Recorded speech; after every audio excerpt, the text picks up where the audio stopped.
Make sure you download the Woodward Sports app in the App Store and the Google Play Store today. Take Woodward Sports with you wherever you go and listen live on your phone or mobile device. Morning, everyone, and thanks for joining us on the Morning Woodward Show here on the Woodward Sports Network. Also featured on The Roar on 99.1, 93.5, and 94.7 HD2. Good morning and happy Friday, everyone. Good morning. It's Good morning. Friday. We did Friday, it. We not made it through the Friday. week. I know. Sorry, I always say Excuse happy you. Friday. You always offend me in the morning. How dare I be happy on a Zero Friday? joy. What is it that you say? Saturday Happy Eve. Saturday Eve? Saturday Eve. Yeah, I knew it. I hate you guys. It's We all know. good. Still love you. But I absolutely hate you sometimes. Hey, you like me more than you like fish, so that's all I can ask for, I think. No, that doesn't take much. It's a love to story. threaten his life for the last year. Yeah, it's pretty easy. Yeah. Anyways, speaking of guys, I would threaten their lives Okay. if they were That's how we're ever gonna start ever the to show up in the city. Yeah. And that would be Kyler Murray. I would agree. Adam, why are we talking about Kyler Murray? I'll tell you why. Because social media is a fun world we live in, and I wish it was just one person. It isn't. Hundreds, thousands of polls, comments, whatever it may be. Kyler Murray, his drama's continuing with the Arizona Cardinals. Yeah. The question this morning is, should the Lions pursue Kyler Murray? No. And I think no is an easy answer, right? I think it's an easy way. But why specifically? No, we shouldn't do it. I'll tell you why. Yeah. Hell no. Not only is he 5'10", and he really looks 5'7", and I honestly bet if I take my 5'2" wife and put her side by side with him, they'd be pretty similar in height. But that's beyond the point. He's a good quarterback, very good. He's not elite yet. He's still growing. He's only played 3 years, but he struggles to see over his own offensive lineman. Imagine being behind Frank Ragnow. He would be like, And he has to throw the ball in a way where it's sailing yeah. all the time because it has to go over and then under. This isn't tennis. It blows my mind that Kyler Murray is even in the discussion, and people forget, what do you have to give up to get a 25-year-old, quote-unquote, franchise quarterback, which he technically is. Probably 3 first-round picks. Along with Jared Goff, Yeah. dead cap hit. You're basically no. It doesn't work for the Lions. They shouldn't be interested. And if I'm any other team, I don't care if I need a quarterback. I'll keep my draft picks. Yeah. I'm not going for the guy who hasn't proven he can win games in November, December, January. I'll pass, Jeff. No, I will as well, and that's the question I have. If he comes to the Lions, are you going to be able to see over Frank Ragnow? I mean, he's 5'11", and I love Kyler Murray as a player. He's fun to watch. But the question I have, and the big question is, are the Cardinals even going to trade Kyler Murray? They selected him number 1 overall, and there really hasn't been any reports of him actually requesting a trade, just really deleting his pictures off Instagram, and now he's explaining the criticism he's getting for being a bad teammate. And let's just say hypothetically he was available. The question, and Adam kind of alluded to it already, at what cost? You had Matthew Stafford traded last year for 2 first-round picks, a third-round pick, and a former number 1 overall pick. What do you think it's going to take to get Kyler Murray? 3 years in the NFL, probably 3 first-round picks and Jared Goff. You're going to take it just doesn't make sense to me. The right move right now for the Lions is to stay the course. I mean, they got to just stay the course, continue to build through the draft. And I don't have a problem that much with Jared Goff to the point where I have to reach and throw everything and all my eggs in one basket for Kyler Murray. Like, it not even for football reasons, just for going out and getting a quarterback. This is Matthew Stafford Part 2. You're acquiring a quarterback with nothing here. Like, haven't anybody ever learned anything since then? That's the issue I have. Continue to build the team. Don't worry about getting a franchise quarterback. I used this analogy yesterday on the bottom line. I'm sure you all have a kitchen in your home. Now, in your pantry, I'm sure you put the cookies or the snacks all the way up at the top so the kids can't get them, right? Cookies. Now, is there a reason why you put them all the way at the top, guys? Yep. I think it's obvious. They can't reach. Right? Oreos, fudge dries. Now you tell me. Oh, God. Now you Chips tell me. Ahoy. Oh. Would you rather have a quarterback that can't reach the cookie jar or one that can? That's my question for both of you. I'm not asking about football technique. I'm not talking about skill. Would you rather have a quarterback that can open up the pantry and grab the cookie jar at the top or the really expensive plate that you only bring out for a family gathering? Would you rather have the guy that can do it or the one you're going to have to look down at like, hey, Kyler, how you doing, buddy? Yeah, get things off the top shelf for him. And the thing we haven't mentioned... I can't with short quarterbacks. And look, Russell Wilson is the exception. But yeah. Baker Mayfield sucks.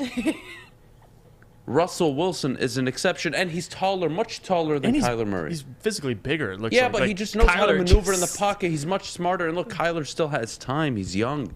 But if you're a GM, especially whether you're the Lions GM, any GM out there, Yeah. what's the cap hit I need to take? Am I ready to compete tomorrow? Well, what is he asking for? What is he asking for? What That's are they big. asking for? That's big. Minimum 3 first-round picks. Minimum. I'm not willing to give that up for a quarterback that, let's be honest, wants 40 to 45, 50 million. So even if I get him, I can tag him for a few years. Then what? He's just going to walk away. And then He's just going to walk away because I don't get the 5th-year option when I trade for that quarterback. So he's done after next year. I don't even think he's a good personality fit for the Lions. Like, not to mention, I just don't want him. But I don't think he, personality-wise, fits with the Lions. We were looking at Jared Goff and Matthew Stafford for the last however long. They're very much like opposed, put-together quarterbacks that don't go out and cause drama like a Kyler Murray. And Kyler Murray, just to add to this point, like you talk about what are they going to ask? What is Kyler going to ask when you have to extend him? And number one, you're going to extend a guy that we're not even sure is in that top echelon, part of quarterbacks. Look at his play in the second half of the season last couple of years. It's been bad. And you could blame Cliff Kingsbury, but there's a lot of questions with Kyler Murray, and not even to mention you got to pay him. The problem with that is, people talk a lot about paying the quarterbacks. I don't mind that you pay your quarterback. It's who you're paying. That's my problem. That's part of it, but you know what? Sometimes the market does dictate what you're going to have to end up paying to keep a guy that you like. Now, you may not love him like a Dak Prescott. There you go, yeah. Because I don't think they love Dak, but they like him enough where they know they have to pay him. Now, that doesn't make sense to me, and I'll tell you why. You're going to pay Kyler Murray $50 million for what? For what? Yeah. Does it come with booster cleats? I don't think so. $50 million a year for a quarterback. Look, Mahomes. That clock is ticking now. That roster can't be what it is the last 2, 3, 4 years. And that's okay. I don't mind if you pay your quarterback and you solely rely on him. But Kyler Murray has shown without DeAndre Hopkins, he is basically useless. What was the critique against Dak Prescott? Once you're able to pay him, you can't have what the Dallas Cowboys have around Dak. That is similar to Kyler Murray. I have faith in Patrick Mahomes. If they're not able to pay somebody, that his talent could overcome deficiencies. I'm not sure Kyler Murray, if you have to take guys off that roster, Chandler Jones, J.J. Watt, take a DeAndre Hopkins, he can overcome deficiencies like that. And you're going to pay him $50 million? It's funny because we all say, where's the quarterback that can elevate an average roster to greatness? There has been one in my life. Hell, one in the NFL history. Tom Brady. Yeah, you need a good roster. He is the only exception to that rule. Kyler needs an excellent There has not been roster. a single other quarterback that has taken an average to bad roster with average coaching and has propelled it to supreme success. McDermott's a good coach out in Buffalo. It's a very good roster with a young Josh Allen contract. Same with Mahomes. He walked into Kelsey, Hill, Andy Reid, D Ford, right? Like this expectation that I'm going to pay my quarterback 30% of the salary cap. We're just going to figure it out after. Good luck. See how it's worked out for Aaron. Now, you dominated the regular season partly because you play in the NFC North. But congratulations. Look at your postseason record. You're 11-10. Come on. Yeah. And 4 of those wins came during your Super Bowl run. So you're 7-10 since. Yeah. Essentially. And that's the problem I have. It's not about not having a great team. Look at Matthew Stafford. He had a great team around him, but what happened when he lost guys? He can overcome that. He lost Odell. He lost, you know what I mean? That's what I expected of Kyler Murray. He has a coach, right? He has a defense. So now we got to get can do Kyler. this by themselves. That's why I get so frustrated when we talk about paying guys 40, 50 million at the quarterback position. It's the most important position. You can't win without it. But I can't keep Aaron Donald if you want to take 50 million next year, Stafford. I can't keep Odell or bring back a Robert Woods or keep a Cooper Kupp and extend him because I'm going to have to pay him eventually. I can't do that if you're. And Tom Brady is the only one in my lifetime that was taking the pay cuts. But again, are we going to hold all of these quarterbacks, Mahomes, Allen, all these guys, Breeze, Rodgers, Stafford, are we going to hold them to Brady standards? He's in a different wing. He's in a whole new category in the Hall of Fame. You can't even touch Tom Brady. Nobody can. So what I see is just what the NFL has always been. And right now, Kyler Murray to me looks like a guy that just puts up numbers, the plays if it feels to me like when he gets out of the pocket and he makes like a really big play, it's because he has to. Because he can't see over the line. No, he can't stand Not the because pocket. the play broke down. Not because the pocket protection isn't all that great. Not because he's got to scramble to make somebody adjust their route. Seems like he just can't see.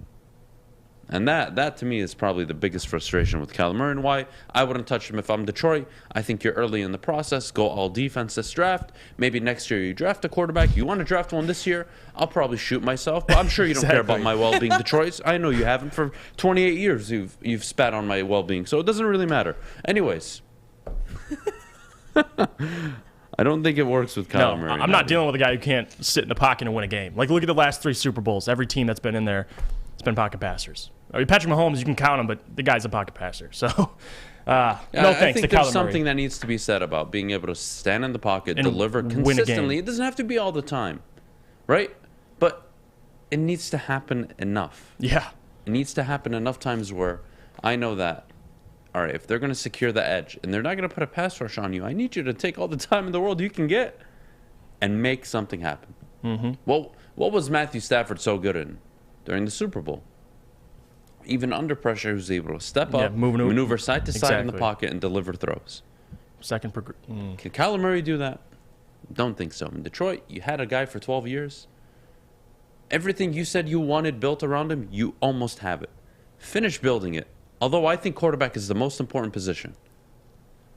I don't think the guys available in this draft class offer you immediate impact or even 2 years from now. I don't see it. I don't think it's worth a pick, especially in the first round. We agree there. Whew. Good morning, Maddie. Good morning. How are you? I'm just wonderful. There's a lot. So all of us Who are do you no. think is taller, Maddie or Kyler Murray? How tall are you? I'm 5'5". Oh, yeah, taller. Kyler Murray's shorter. he is definitely shorter. Well, speaking of people that we want to stay out of Detroit, can you please tell us about Guardian Alarm before we go to break?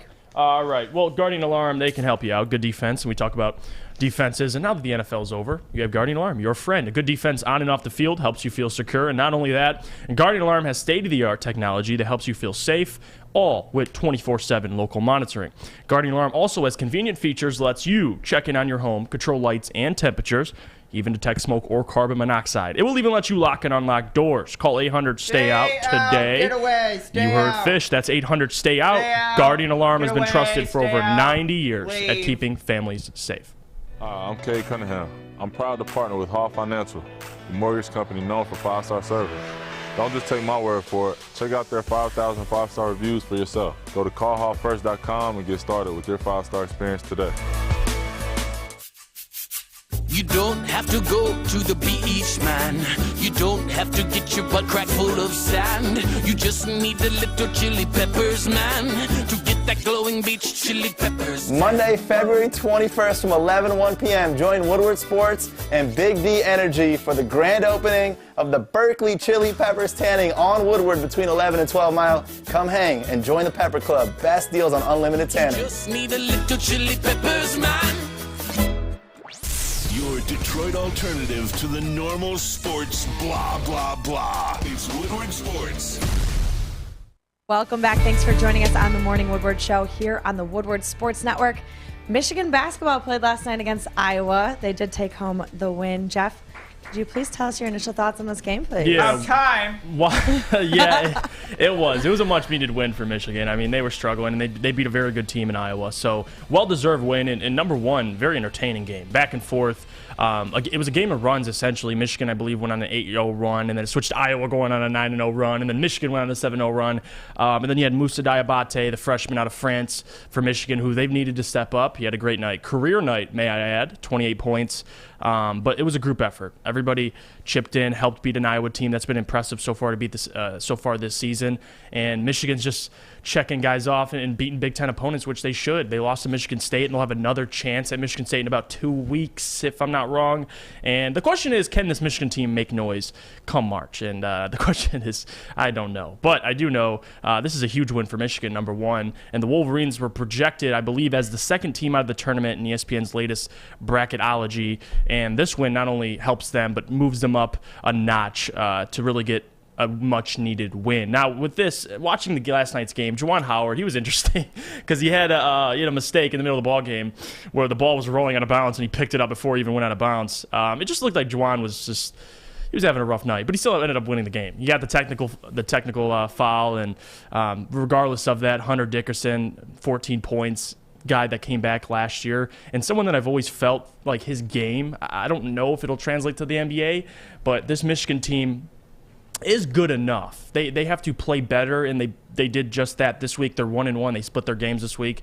They needed to beat Iowa, and they did just that. So the question I have is, and I'm looking forward to, is what this team looks like in about 2 weeks when they take on Michigan State. They're going to have another chance to try and make a statement and just prove they can make noise in the Big Ten. Because as of right now, you have Iowa, you got Michigan State, and then Michigan is just stringing along. So they just got to play better. It was a good win, Michigan's got 4 ranked opponents in their own conference coming up in the next 6 games to finish this season. Yeah. They've got Wisconsin in 2 days. Yep. They've got Rutgers in 5 days. 12 ranked Illinois on the 27th. Michigan State on the 1st of March. Iowa again on the 3rd at home.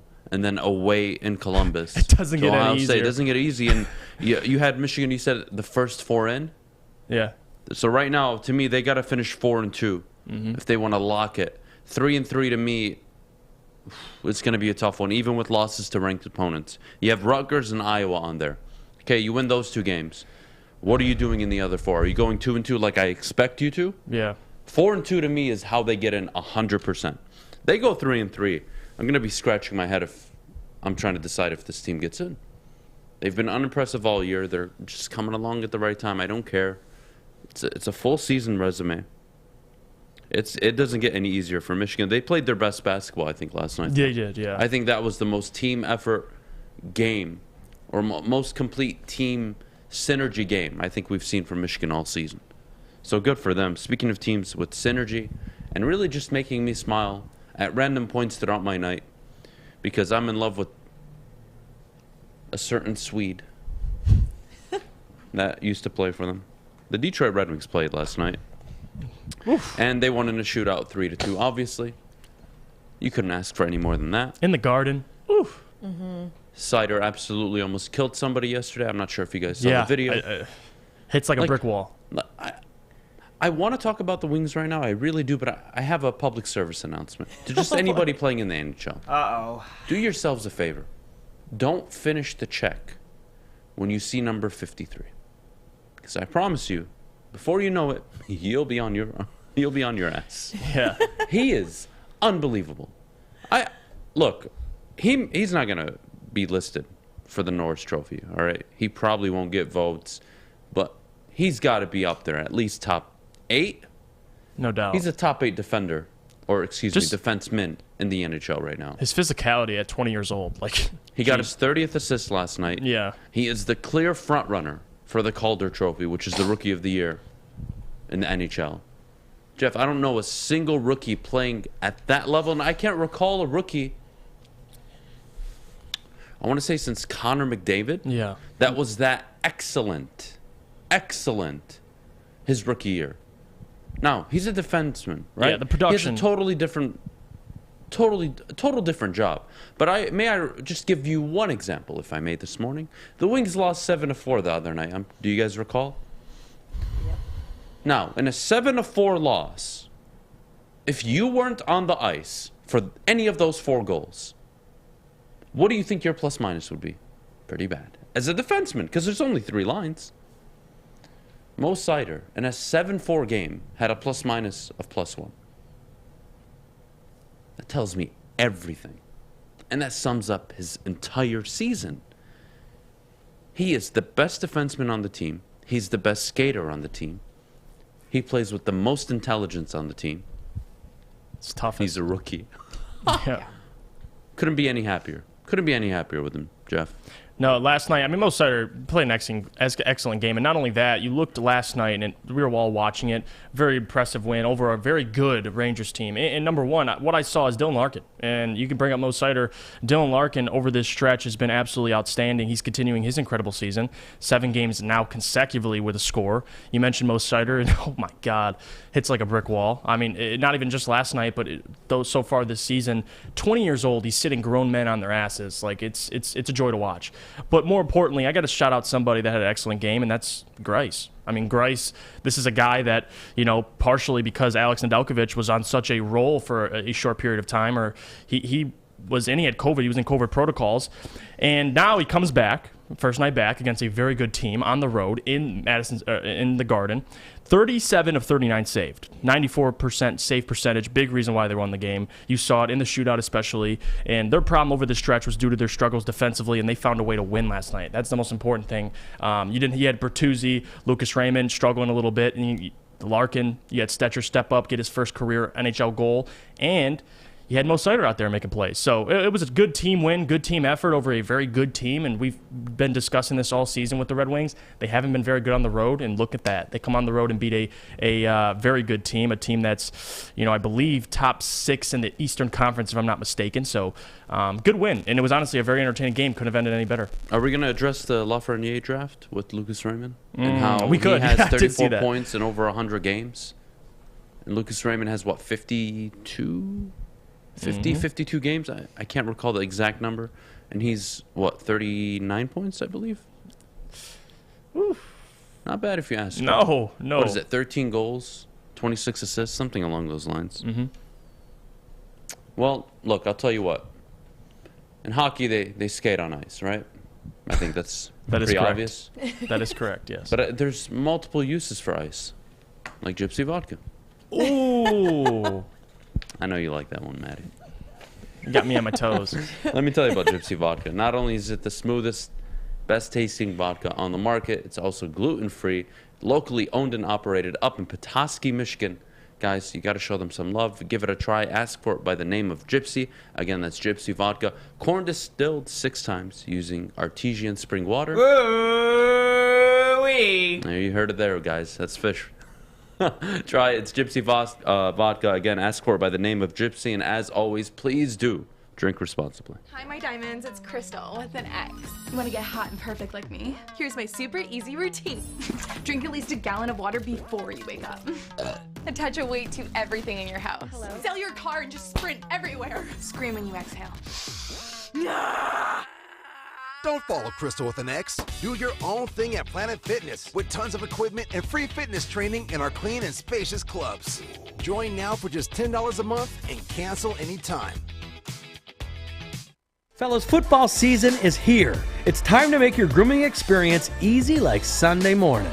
Get to Lady Jane's Haircuts for Men. Walk in, relax, watch your favorite team play, and before you know it, your hair will be game ready.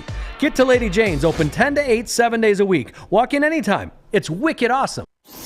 What's the over-under? Should I tease? Who is the lock of the night? Make sure you're watching Woodward Bets to get the latest in sports betting and more. Woodward Bets daily on Woodward Sports. Welcome back. Thanks for joining us on the Morning Woodward Show here on the Woodward Sports Network. As we're switching gears back to the NFL with Matthew Stafford. Do we think that he was too patient with the Lions? My answer is yes, actually. And the problem is, in the NFL, there's the franchise tag, right? There's the 5th-year option. So you're already 7, 8, 9 years by the time you can technically walk away. And no quarterback really says no to the second contract offer, especially if they're a good one. But was Matthew Stafford too patient with the Detroit Lions? I do think so. Because after 2017, they had an outstanding record of 14 and 31. I think that's the number. Or 14 and 26 and 1. Sorry, excuse me. Numbers didn't add up for me in my head. Anyways. Was he too patient? Yes, but it's in a sport and a position where I don't think you can control that yet. And at 9 o'clock, I want to talk about player mobility, not only in sports, but mainly the NFL. Yeah. Because the NFL is different than the NBA and the MLB, where players just go for the highest bidder, or they can go join up with the super team, etc., etc. In the NFL, it's totally different. It's much harder. And was Stafford too patient? It's tough to say. My answer would be yes. I think he was way too patient, but I can't give you that answer without giving you context. He did miss his first 2 seasons. All right? And at the time, he had a 4-year deal, 5th-year rookie option, right? His first 2 years, he missed them, basically. He didn't play much. His third season, which was actually his first full season, they go 11-5, or excuse me, 10-6, and they make the playoffs under Schwartz. Okay, feeling good. All right, we just went 4-12. We had a down year. How'd this happen? Then they go 7-9 under Schwartz. He's fired. All right, Jim Caldwell's coming in. Let's see how this works. And with Caldwell right away, bang, 11-5. You're feeling good. You signed the extension. And then it's 7-9, 9-7, 9-7, 6-10, 3-4-1, 5-11. Doesn't help much.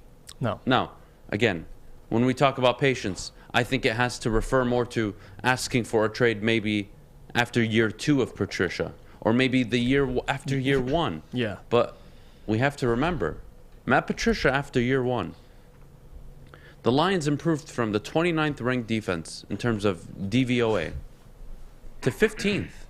Like, he actually kind of improved the defense that year. The problem is he basically slaughtered everybody in the locker room, and nobody wanted to play for him by the end of the year. Yeah. So that's a whole different conversation. But was Matthew Stafford too patient? I think it's fair to say yes. It's just you can't leave out what happened and how it unfolded. Yeah. And when he signed that contract. That's the difficult part for me, because it's not the NBA. You can't demand a trade and you control the franchise. Mm-hmm. Like, just because you have a franchise quarterback doesn't mean you always win. No. It's not the NBA where one player dictates all of the success. A LeBron James, a Kobe Bryant, a Shaq, Harden, look Kevin at him Durant. demanding his way out everywhere he goes. So no, it's not a player-driven league yet, and I don't think it ever could be, given how the way the NFL works. But I think he was too patient, Jeff. Yeah, and I think that speaks a lot to not only his personality, but his values. And I like to compare it. It's like giving a significant other multiple chances after they continue to cheat on you. I feel like that's Matthew Stafford with the Lions. And now the quarterback position is so different. Like, I'm not going to fault. It isn't like playing wide receiver or running back. Like, you know, the Lions, we all know this, are known more for wasting guys' careers, like Calvin Johnson and Barry Sanders. But the difference is they got a 10-year window. By the time they really can look at themselves and decide if they want to retire. Matthew, as a quarterback, you got a good 20 years, close to. Then you can continue to play well. So the question, to answer the question, was he too patient with the Lions? Yes. But will that be a detriment to him in his career? I don't think so, because he's in LA, still in his prime as a quarterback. And not only that, but this is a guy who's going to be the fastest to 50,000 yards. He was the fastest to 30,000, 40,000. He's very talented. We know this. So it's now a Super Bowl champion, might I add. You can't forget that. And the Lions failed him. But the difference is, and the good news is the difference between him and guys like Barry and Calvin is, I think his situation was different. The Lions gave him the chance to get out and go to a better organization. Not only that, they let him choose and really put him in the best situation, not only for the coaching staff, organizationally, just team around him. So this is a guy who can play till he's nearly 40 years old. So I think the timing isn't a bad thing for Matthew, but did he give the Lions too much time? I don't know. Like, looking back, hindsight's 20/20. Yes, he did. But during those times, like you said, the first year after Matt Patricia, it's hard to just say, I'm out, deuces. Like, he stayed the next year. Obviously, we know what happened. Hindsight's 20/20. Let me ask you a question. Then. Why should Kyler Murray believe in the Arizona Cardinals? You're absolutely right. What have they built around him so far in his first 3 years? Well, not that he's a perfect quarterback, but I'm asking. Because this is what we're going to start getting into, I think, this next generation of quarterbacks is, what are you building around me? What do you need me to get paid for me to stay so we can build a good team? And if they're not going to be willing to do that and they just want to get paid, well, they can kick rocks. I feel like with Kyler, his situation a little different because they went out and they got a Cliff Kingsbury, really already good. They wanted the relationship, the best relationship they can get, coaching to player, and he obviously had the best relationship with Cliff Kingsbury. So I think doing that for Kyler, going out and getting DeAndre Hopkins, signing J.J. Watt, they went in all in for Kyler, like organizationally and coaching. So I think it's different, but to your point, like about Matthew, you got to watch because it's easy to crap and say, yes, he should have left early, but circumstances are circumstances, and with the quarterback position, you're going to leave when you're about 30 years old. Like, it's hard to, Deshaun Watson's only demanding a trade earlier because of legal situations. They wouldn't be letting him go. So I think yes, he did leave too late, but in reality, I think it's perfect time. I won't say that he left too late, but I think he was a bit too patient. And that doesn't mean I need to leave. That's, what are we doing here? All right, we peaked at 9-7 with Caldwell. You let him go. Okay. What did you do to bring in a bunch of really talented players for me with Matt Patricia year one? Not much. Who we drafted under the Matt Patricia years? What, Kenny Galladay? That's your high horse? TJ Hawkinson, who was never available for Stafford when he was playing? I think that's what you also have to consider when you talk about patience. It can't just be, I need to leave. It's, what are we building? Where are we going? What's the vision? What's the plan? What are we going to look like in 2 years? And for Brad Holmes, Dan Campbell, and Sheila, when they walked into that room with Matthew Stafford, they couldn't tell him, hey, Matt, by the end of next year, we're going to be a competing team. Be patient. They couldn't. They know they were 2-3 years away.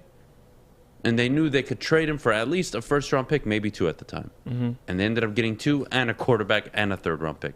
Not bad if you ask me. It was the right move, the right trade. But again, how patient can somebody be? Do you want to go in there and disrupt the front office and disrupt the locker room by saying, get me out of here, or I need better talent? That's not the way to go about it. But is it a conversation with the head coach and the GM and behind closed doors? Hey, guys, look, I really think we can do something together here. Yeah. But you guys need to listen to me. I need more support. I need you to do this. I need you to do that. And I can do this. And if we can't do that, we're wasting our time. And you can just trade me and get first-round picks out of me. Do you think that would be a scenario? Like, let's swap. We always talk about Matthew Stafford and Aaron Rodgers. Let's swap them. Let's say Aaron Rodgers started his career with the Lions. You think he would have been out quicker just because of personality? Like, I feel like Matthew's just sitting here like, listen, I want you to build a winner, but I'm not going to be in your ear telling you to build a winner. He might have suggestions, but the difference with guys like Aaron, I love people like he would this. be demanding out. With the money Stafford was paid by the Lions and all, he couldn't win a single playoff game. It's all on Stafford, no excuses. So I want you guys to find me a quarterback outside of Tom Brady that wasn't fully paid when their contracts were up. Go find me one. You don't complain about Russell Wilson. And why wouldn't you pay him? You have to pay. No. It's not why won't you. You are. Why wouldn't you? Yeah, you have to pay Yeah. your quarterbacks. It's not a choice. Now Brady is a different animal. He is willing to take $18 million a year base salary. What quarterback does that? No quarterback, just Tom. That's why he has 7 rings. That's why. You're going to hold everybody to the Tom Brady standard? Good luck. Nobody's going to meet that criteria. I promise you that. I promise you that much. Aaron Rodgers would have left, I would say, by year 6, year 7. Okay. It would have blown up. He would have asked for a trade publicly, calling out the organization. Stafford, classy dude, not going to do that. And I don't think you need to call out your organization. But you don't know the conversations behind closed doors of, I need more help. All right, this guy can't coach. What are we doing? He's not getting the best out of me. I don't feel like I'm growing here. And again, it's not just Stafford. How patient can quarterbacks be? Matt Ryan, after the Super Bowl year. There you go. When Kyle Shanahan left and they had a down year, where was the conversation of, I would either A, like to go to a winner, or B, I'll stick around? Don't know that conversation. How willingly patient are you going to be? That's, I think, the question for a lot of players, not just quarterbacks moving forward. How patient can you be when your team isn't successful and you are performing, but you just don't have the pieces around you? You just don't. Russell Wilson, what can you expect of a guy that does not have an offensive line, didn't have a run game for the first 15 weeks of the season? His head coach looks like, I don't even want to say it's rude of me, so I'm just not going to say anything. And the GM doesn't look like he has any power. The owner died, so the sister's in charge, but she doesn't care about the game. She doesn't care about the team, so it's kind of all in the GM and the head coach's hand. Well, that's a great situation for a quarterback to be in. How patient can you be? And again, look at the Steelers. They were too patient with Ben. Yeah. I would have booted him 4 or 5 years ago. They kept him around. They kept him around. You think if they couldn't go back and cut him 3, 4, 5 years ago, they wouldn't have? I beg to differ. With that defense, how patient is too patient? I don't know. I do know that Matthew was too patient with the Lions. And I know that He was also complacent, and so were the Lions. This isn't just on the Lions always. He has part to blame in the 12 years. It just isn't as significant as the Detroit organization. What are you going to do, man? What are you going to do? Was Stafford too patient? I think the question is yes. I think he was. And it's not just going to apply to Stafford moving forward, right? Patrick Mahomes. What are you going to do, buddy, in 2-3 years? When you're getting $40 million on the books, then what? You're not going to have that pristine offensive line because you have the best center in the NFL. He's on a rookie deal. Well, you know what? In 2-3 years, he's going to want an extension. Yeah.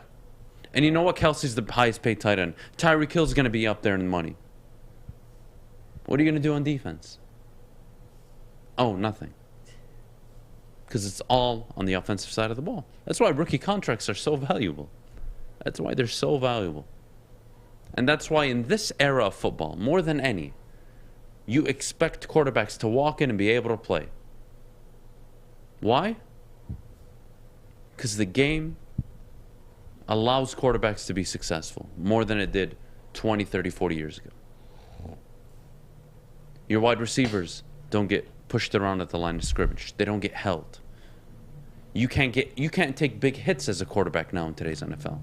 They can't hit you below the waist or above the chest. Yeah.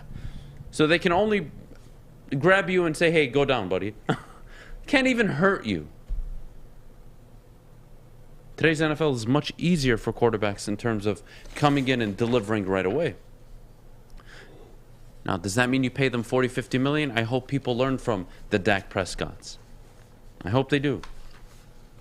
We'll see how it plays out. Whew. Maddie, too much money, too patient? What do you think? I definitely think he was too patient.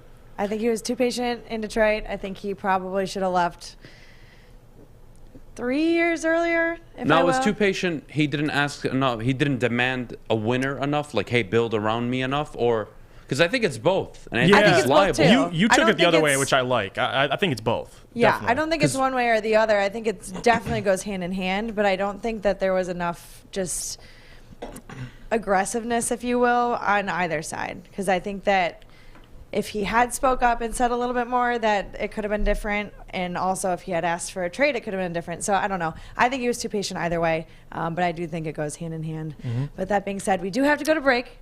When we come back, we're talking about end of season grades for teams in the NFL. But first, we need to talk about MyBookie. All right, guys, MyBookie. Bet from anywhere, anytime using MyBookie. It is the premier sports booking application. Visit on mybookie.com, mybookie.ag. They have multiple different domains. But the point is, guys, March Madness is right around the corner. It is. Middle of March. You know what's coming. You all want to be betting on it. So if you have, that internal feeling or somebody gave you some inside information, hey, this is the team to watch out for come March. Well, MyBookie is where you place that bet on who you think wins it before the tournament kicks off. Sign up today using code Woodward. They'll match you dollar for dollar. You put in $1, they'll match you $1. Even though you put in 100, they'll match you 100. You put in 200, they'll match you 200, guys, all the way up to $1,000. Take advantage of MyBookie. All right? And if you do, please hear me out. If you do have struggle with gambling or have a gambling addiction or problem, please call the Gambling Problem Hotline at 1-800-270-7117. It took exploring 50 different formulas and hosting countless taste tests, but we believe Gypsy Vodka is the smoothest vodka on the market. Don't believe us? Ask the owners. We're Mike and Adam Kazanowski with High Five Spirits Distillery. We're in close to about 1,200 locations throughout Michigan. We wanted to create a brand that was geared more towards freedom, love, adventure, and at the end of the day, we really wanted to tell a story that inspired other people to take risks, follow their dreams, whatever that might be. Putting on a show here, and that's how you answer. We love our sports. We just wish they'd love us back. Detroit sports for Detroit sports fans. Woodward Sports. Welcome back. Thanks for joining us on the Morning Woodward Show here on the Woodward Sports Network. It's time to hand out end-of-season grades for team in the NFL. Where do you guys want to start? All right, these are 6 teams, we really looked at, and you wanted to evaluate teams based on, expectations going in, how the season finished. And we really felt like these 6 teams were probably the most relevant to discuss going into today. And Jeff, I don't mind you starting if you'd like. What team? Let's start in the AFC. Okay. Okay, let's start with the Los Angeles Chargers. 9-8 season record. Justin Herbert, unbelievable. Fastest to X amount of yards in his first 2 years. Most touchdowns in his first 2 years. I mean, he set records. My goodness, how good he was. How fun they were to watch. But all the fourth down decision making, defense wasn't as good as you thought it would be. Yeah.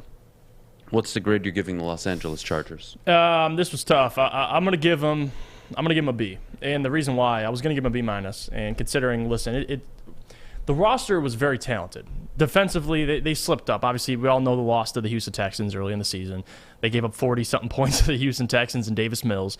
But with the Los Angeles Chargers, the roster's talented. Brandon Staley, I think, did a hell of a job. First year of coaching. You talk about the fourth down mistakes. Yes, that's why I was starting to slide down to a B minus just because of expectations. But at the end of the day, they're above 500. So it's something they can build off of. Justin Herbert looked just as good, if not better, than he did his rookie year. So it's not like he regressed. The team looked very good. It's just the coaching decisions and different decisions may have ended up costing them and coming back to bite them in the butt. But overall, just to judge their season based on expectations, I mean, you could sit up here and say I projected them to go over 500, 9-8. I didn't think they'd win 10, 11 games, but they were damn close. So I'll give them a B. I think they had an impressive season despite all the fourth down debacles. Yeah, I can't. For me, the Chargers get a C+. They get a C+ because they can't lose that game to the Raiders. That left a very sour taste in my mouth. You can't lose that game the way you did. All the decisions all season led up to that moment, and they made the wrong decision again. They get a C+, mainly because they were entertaining. Not because they made the playoffs, not because they were, spectacular on both sides of the ball. No, they were entertaining to watch. It was a great story all season. The defense was atrocious. Keenan Allen, Mike Williams burst onto the scene, mainly Mike Williams. Austin Eckler finally plays a healthy season. Justin Herbert continues to show what he's capable of. So me, it's a C+, Jeff. Sorry, going to have to disagree there. The next team in the AFC. What's the next one? Kansas City Chiefs. Oh, B+. B+. Based on expectations. They got back to the AFC Championship game. They had a chance to go back to the Super Bowl. And honestly, I'm not going to discredit them for being a game away. You could talk about Patrick Mahomes' performance in the second half. That's fine. But just because of the performances, I'm not going to discredit the entire season. They had a rough start to the season. They went on a string, won 6 straight, 7 straight. Got back into the playoffs. A lot of people were down on the Chiefs early in the year. I stuck high with them, and they made it all the way to the AFC Championship. They lost to a Bengals team who... listen, they were hot and they had a great run. So give me the Chiefs based on listen, they didn't make the Super Bowl, but God damn it, they made the AFC Championship game once again. So give me a B+ for the Chiefs. For the Chiefs, my problem is you were up 21-3 against the Bengals at home. Oh yeah, at half. Mm-hmm. Or excuse me, it was 21-10 at half. They scored right before half. Yeah, so. and then they go for it on 4th and goal instead of making it a 14-point game. Sour taste in my mouth. Again, a sour taste. But for me, I'm going to give the Chiefs an A-. They beat the Bills to get to that championship game. Yeah, everyone forgets that. They lost to the Bengals, which I don't really have a problem with. I don't mind if you lose those games, considering that's your 4th straight AFC title game. I think given the season they had, the start they had, how they recovered, how they won 2 playoff games, I'm going to give them an A-. I think the Chiefs had a very good season. Mm-hmm. It wasn't special. It wasn't spectacular, but they were right there. They were right there, and for me, it's an A-. The last team in the AFC that we're going to talk about, the obvious Super Bowl runner-ups, Cincinnati Bengals. Jeff, I think this is an easy one. Yeah, it's easy. A. And A, number one, considering expectations. People have to understand they were picked last in their division to start the season. They made it to the Super Bowl and had a chance to win at the end of the game. So no doubt they get an A. I think the only difference between them and getting that A+ is obviously winning the Super Bowl. But you can't discredit anything that the Bengals did. I mean, really. You talk about their offensive line, but I think they shouldn't have been in the Super Bowl in spite of their offensive line, but they were. So give them credit, A, for the season they had despite falling short to the Rams. Okay. I like that. I'm going to disagree, though. I'm going to say A+. I mean, it's not to... I just think it's that No, it's just a plus. Yeah, well, it matters to me. I don't know. It's just my grading scale. Yeah, no, I get you. It depends how you want to take it. But for me, A+++. Projected to finish 4th in the division, like Jeff said. Yeah. Not only, and they were 10-7 to end the year. Nobody even gave them a shot. They host a playoff game against the Raiders. They win it. They travel on the road to Tennessee. They barely win. I mean, it was a magical run. And what can you do about magic? I'm supposed to give them a B+, A- because, they got there in unconventional ways? No. They got to where every team dreams of getting to, let alone wins it. Yep. They got there. Job well done. Can't say anything but positive things about it. Yeah. A+++. Joe Burrow, special. Zach Taylor, good job. Very good job. Jamar Chase, special. T. Higgins, stud. Trey Hendrickson, great signing. A+ for me on those teams. Now let's switch it over to the NFC. I mean, we have 2 NFC North teams to talk about. And we're going to start with the one that I think was filled with drama this year. And it's the Green Bay Packers. Jeff? I'm going to go C-. Really? Yeah. I don't care. Listen, you could talk about the Packers. They won their division. They won the NFC. Very impressive. But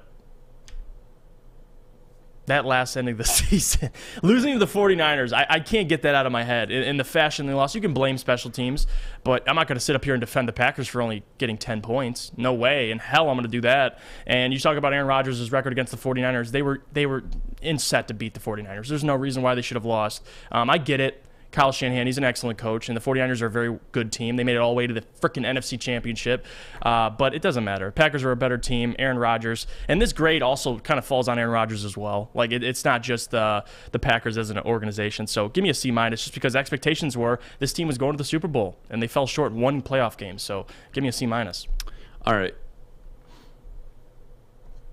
That Packer team was a 13-4 Packer team that had a bye week and then choked it away to the Niners.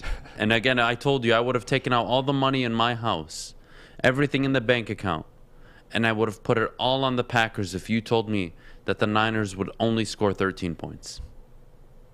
I would bet my life that Aaron Rodgers could get me 2 touchdowns. He didn't.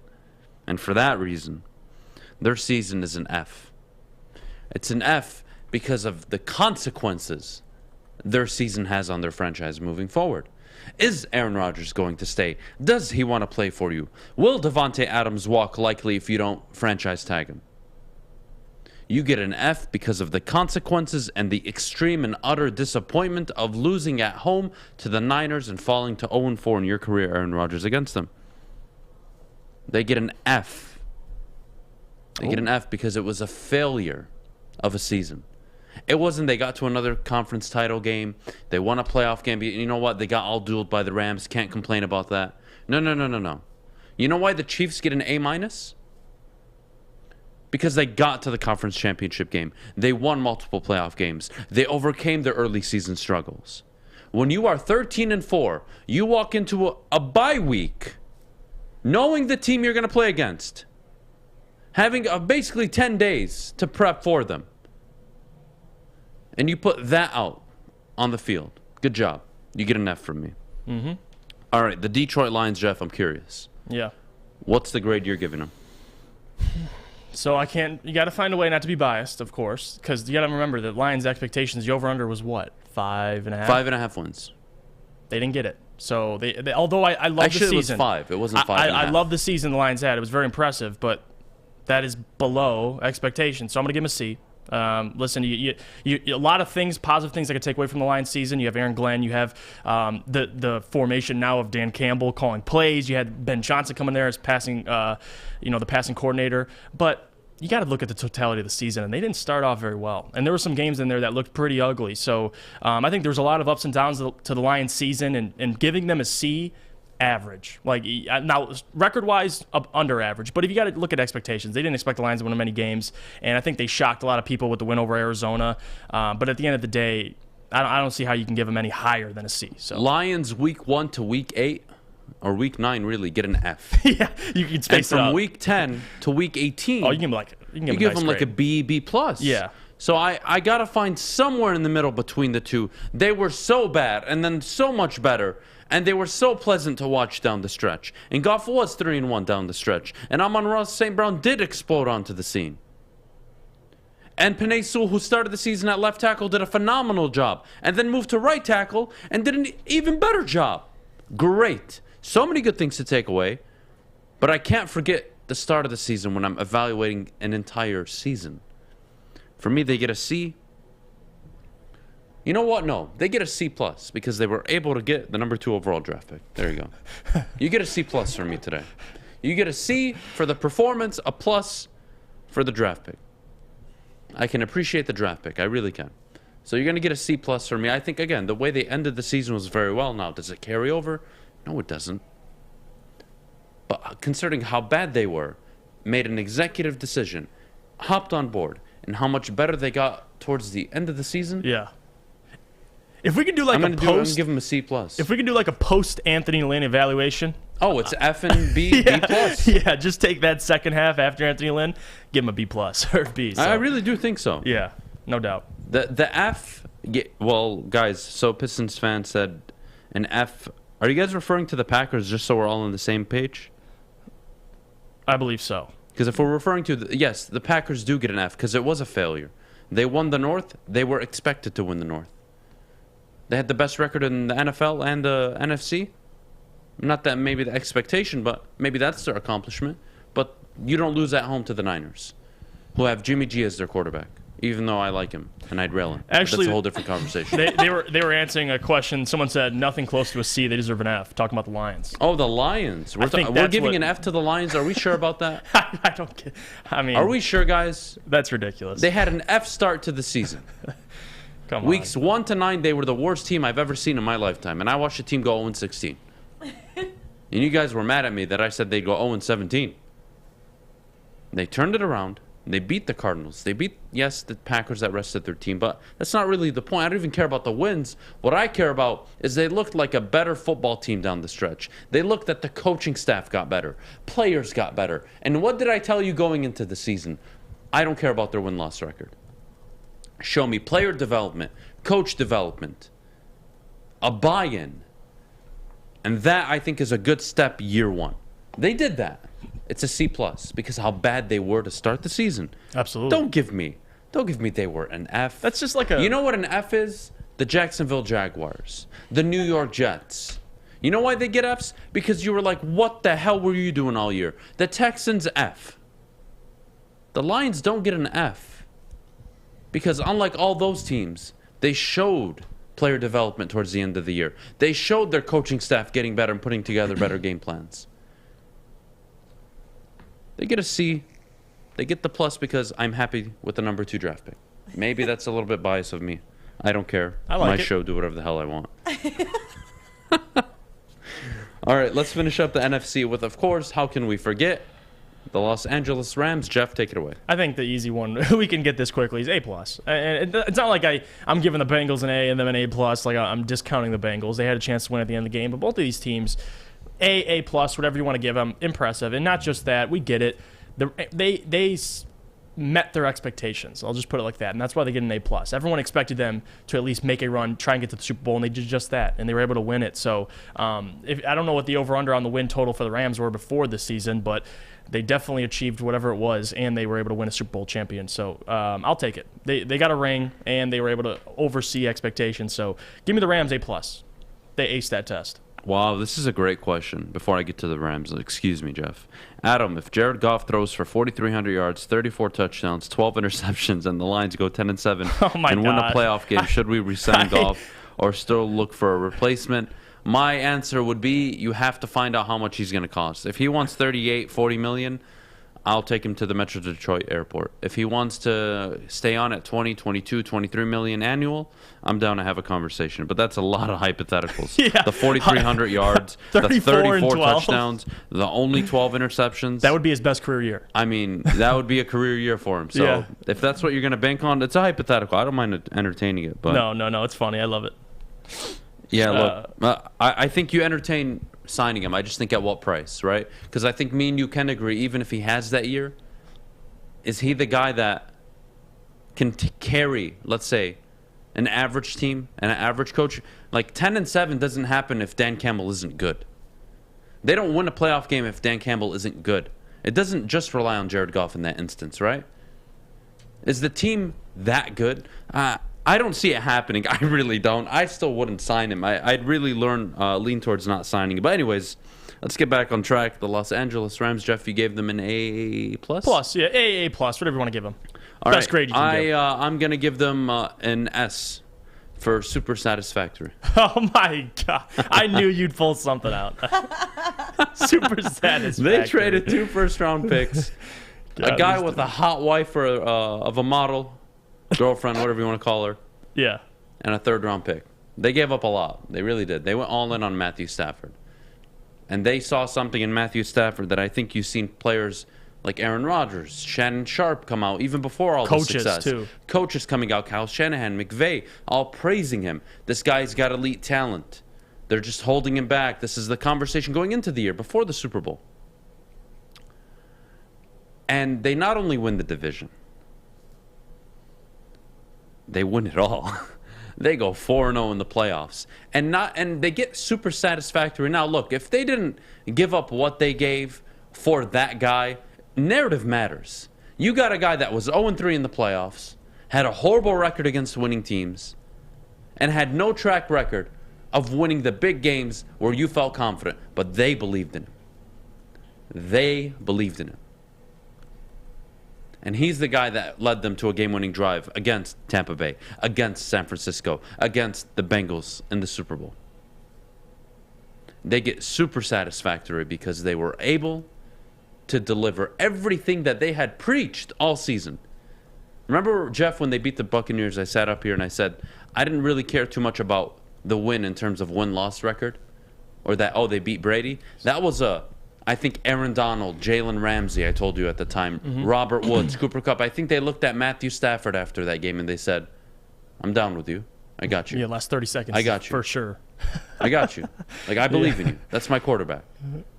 And I think that was their first moment of, we can get behind this guy. Because you have to remember, they just dealt with a quarterback that they didn't believe in. The coach didn't believe in. It's kind of tough to win when you don't believe in the guy. Yeah. And I think early on they bought in. And the rest is history. They get a super satisfactory double S's in my book. Maddie, if you were to give the Rams a grade, would it be like mine or as awful as Jeff's? I mean, I'd have to go with both. I don't know. I don't think you can go wrong. Like A+, I mean, I'm just being a bit much right now, to be honest I like with you. super S+, SS+. I like that. I don't know. Careful with All what the we do above. with it. Don't say it like that. SS, it's not. Oh, I'm out. We'll get canceled. Let's not do that. I don't need to get into a history lesson right now. I'm not going to be the person to get us canceled. That's all you. Oh, yeah. I mean, yesterday, I think I went on the bottom line yesterday, and I said Cooper Kupp is more accepted in the black community than Juju Smith-Schuster. And I don't think I'm wrong. I don't think, Anybody? I don't know if we can. I mean, we got to have our guy Corey in here. I don't know if I can make that statement. Why? I mean, I don't need Corey. I'm just going to nix this right now. You're We're going gonna to sit here and go to break say make a instead. statement like One's that. a TikTok artist. The other's a football player. I think Cooper Kupp is more accepted in the black community. All right. Well, there Well, you go. Adam anyways. said it, so it's true. You guys are like shocked. What did I say? I didn't say like kill everybody in the No, world. I know. You didn't say I didn't just give a anything. speech It's okay. like Hitler and say, "Hey, we're going to take over the world. Time to give kill all the people that we don't like." All I said was Cooper Kupp right, is more accepted. I will You say do always this. talk about killing the people you don't like. I will say this. and I'm first on your list. Juju doesn't have a nickname Super Cup. Yeah, he's got the Super Bowl. He's got the cool nick. I mean, the guy balled out in the Super Bowl. So Juju, I don't care what he's doing. He could dance. He's dancing. He could go do whatever he wants. I think can't. there's I two can't. different classes. There's like the bottom floor, and then there's like the rooftop view. That's where Cooper Cup is. With his ring on. I think Cooper Kupp. With his ring Whatever. You guys clearly just You know can't. what I think? I get it. It's I fine. think that we need to talk about Planet Fitness and go to break. All right. Well, you know what? I thought this was a judgment-free studio. Clearly, it's not. I am disappointed in both of you. I can say whatever the hell I want. Having said that, Planet Fitness is the new studio sponsor of the Woodward Sports Network. We're so happy to have them on board. But guys, for the year 2022, I need you to take your fitness, not only physical, but mental, seriously. Your fitness is essential at Planet Fitness. Start today, $0 down, $10 a month, a judgment-free working out environment. Guys, take advantage of it. Or you can upgrade for $22 a month to their Black Card member services. Ooh, massage chair. You can get a massage, some spa. I'm not into that stuff, to be honest with you. I can't lie. But you know what's one thing I am into, which is why I think the Black Card is so cool? what's the thing called where you just sit in a robe and you just heat up? Sauna? The sauna. Now the sauna, let me tell you, that's my thing. I don't. Maddie's looking at me right now like, what the hell are you doing? Anyways, guys, Planet Fitness, $0 down, $10 a month, Metro Detroit, locations all over it. You know where to go. You want to tell them Woodward Sports sent you? Be our guest. But remember, do it in a judgment-free.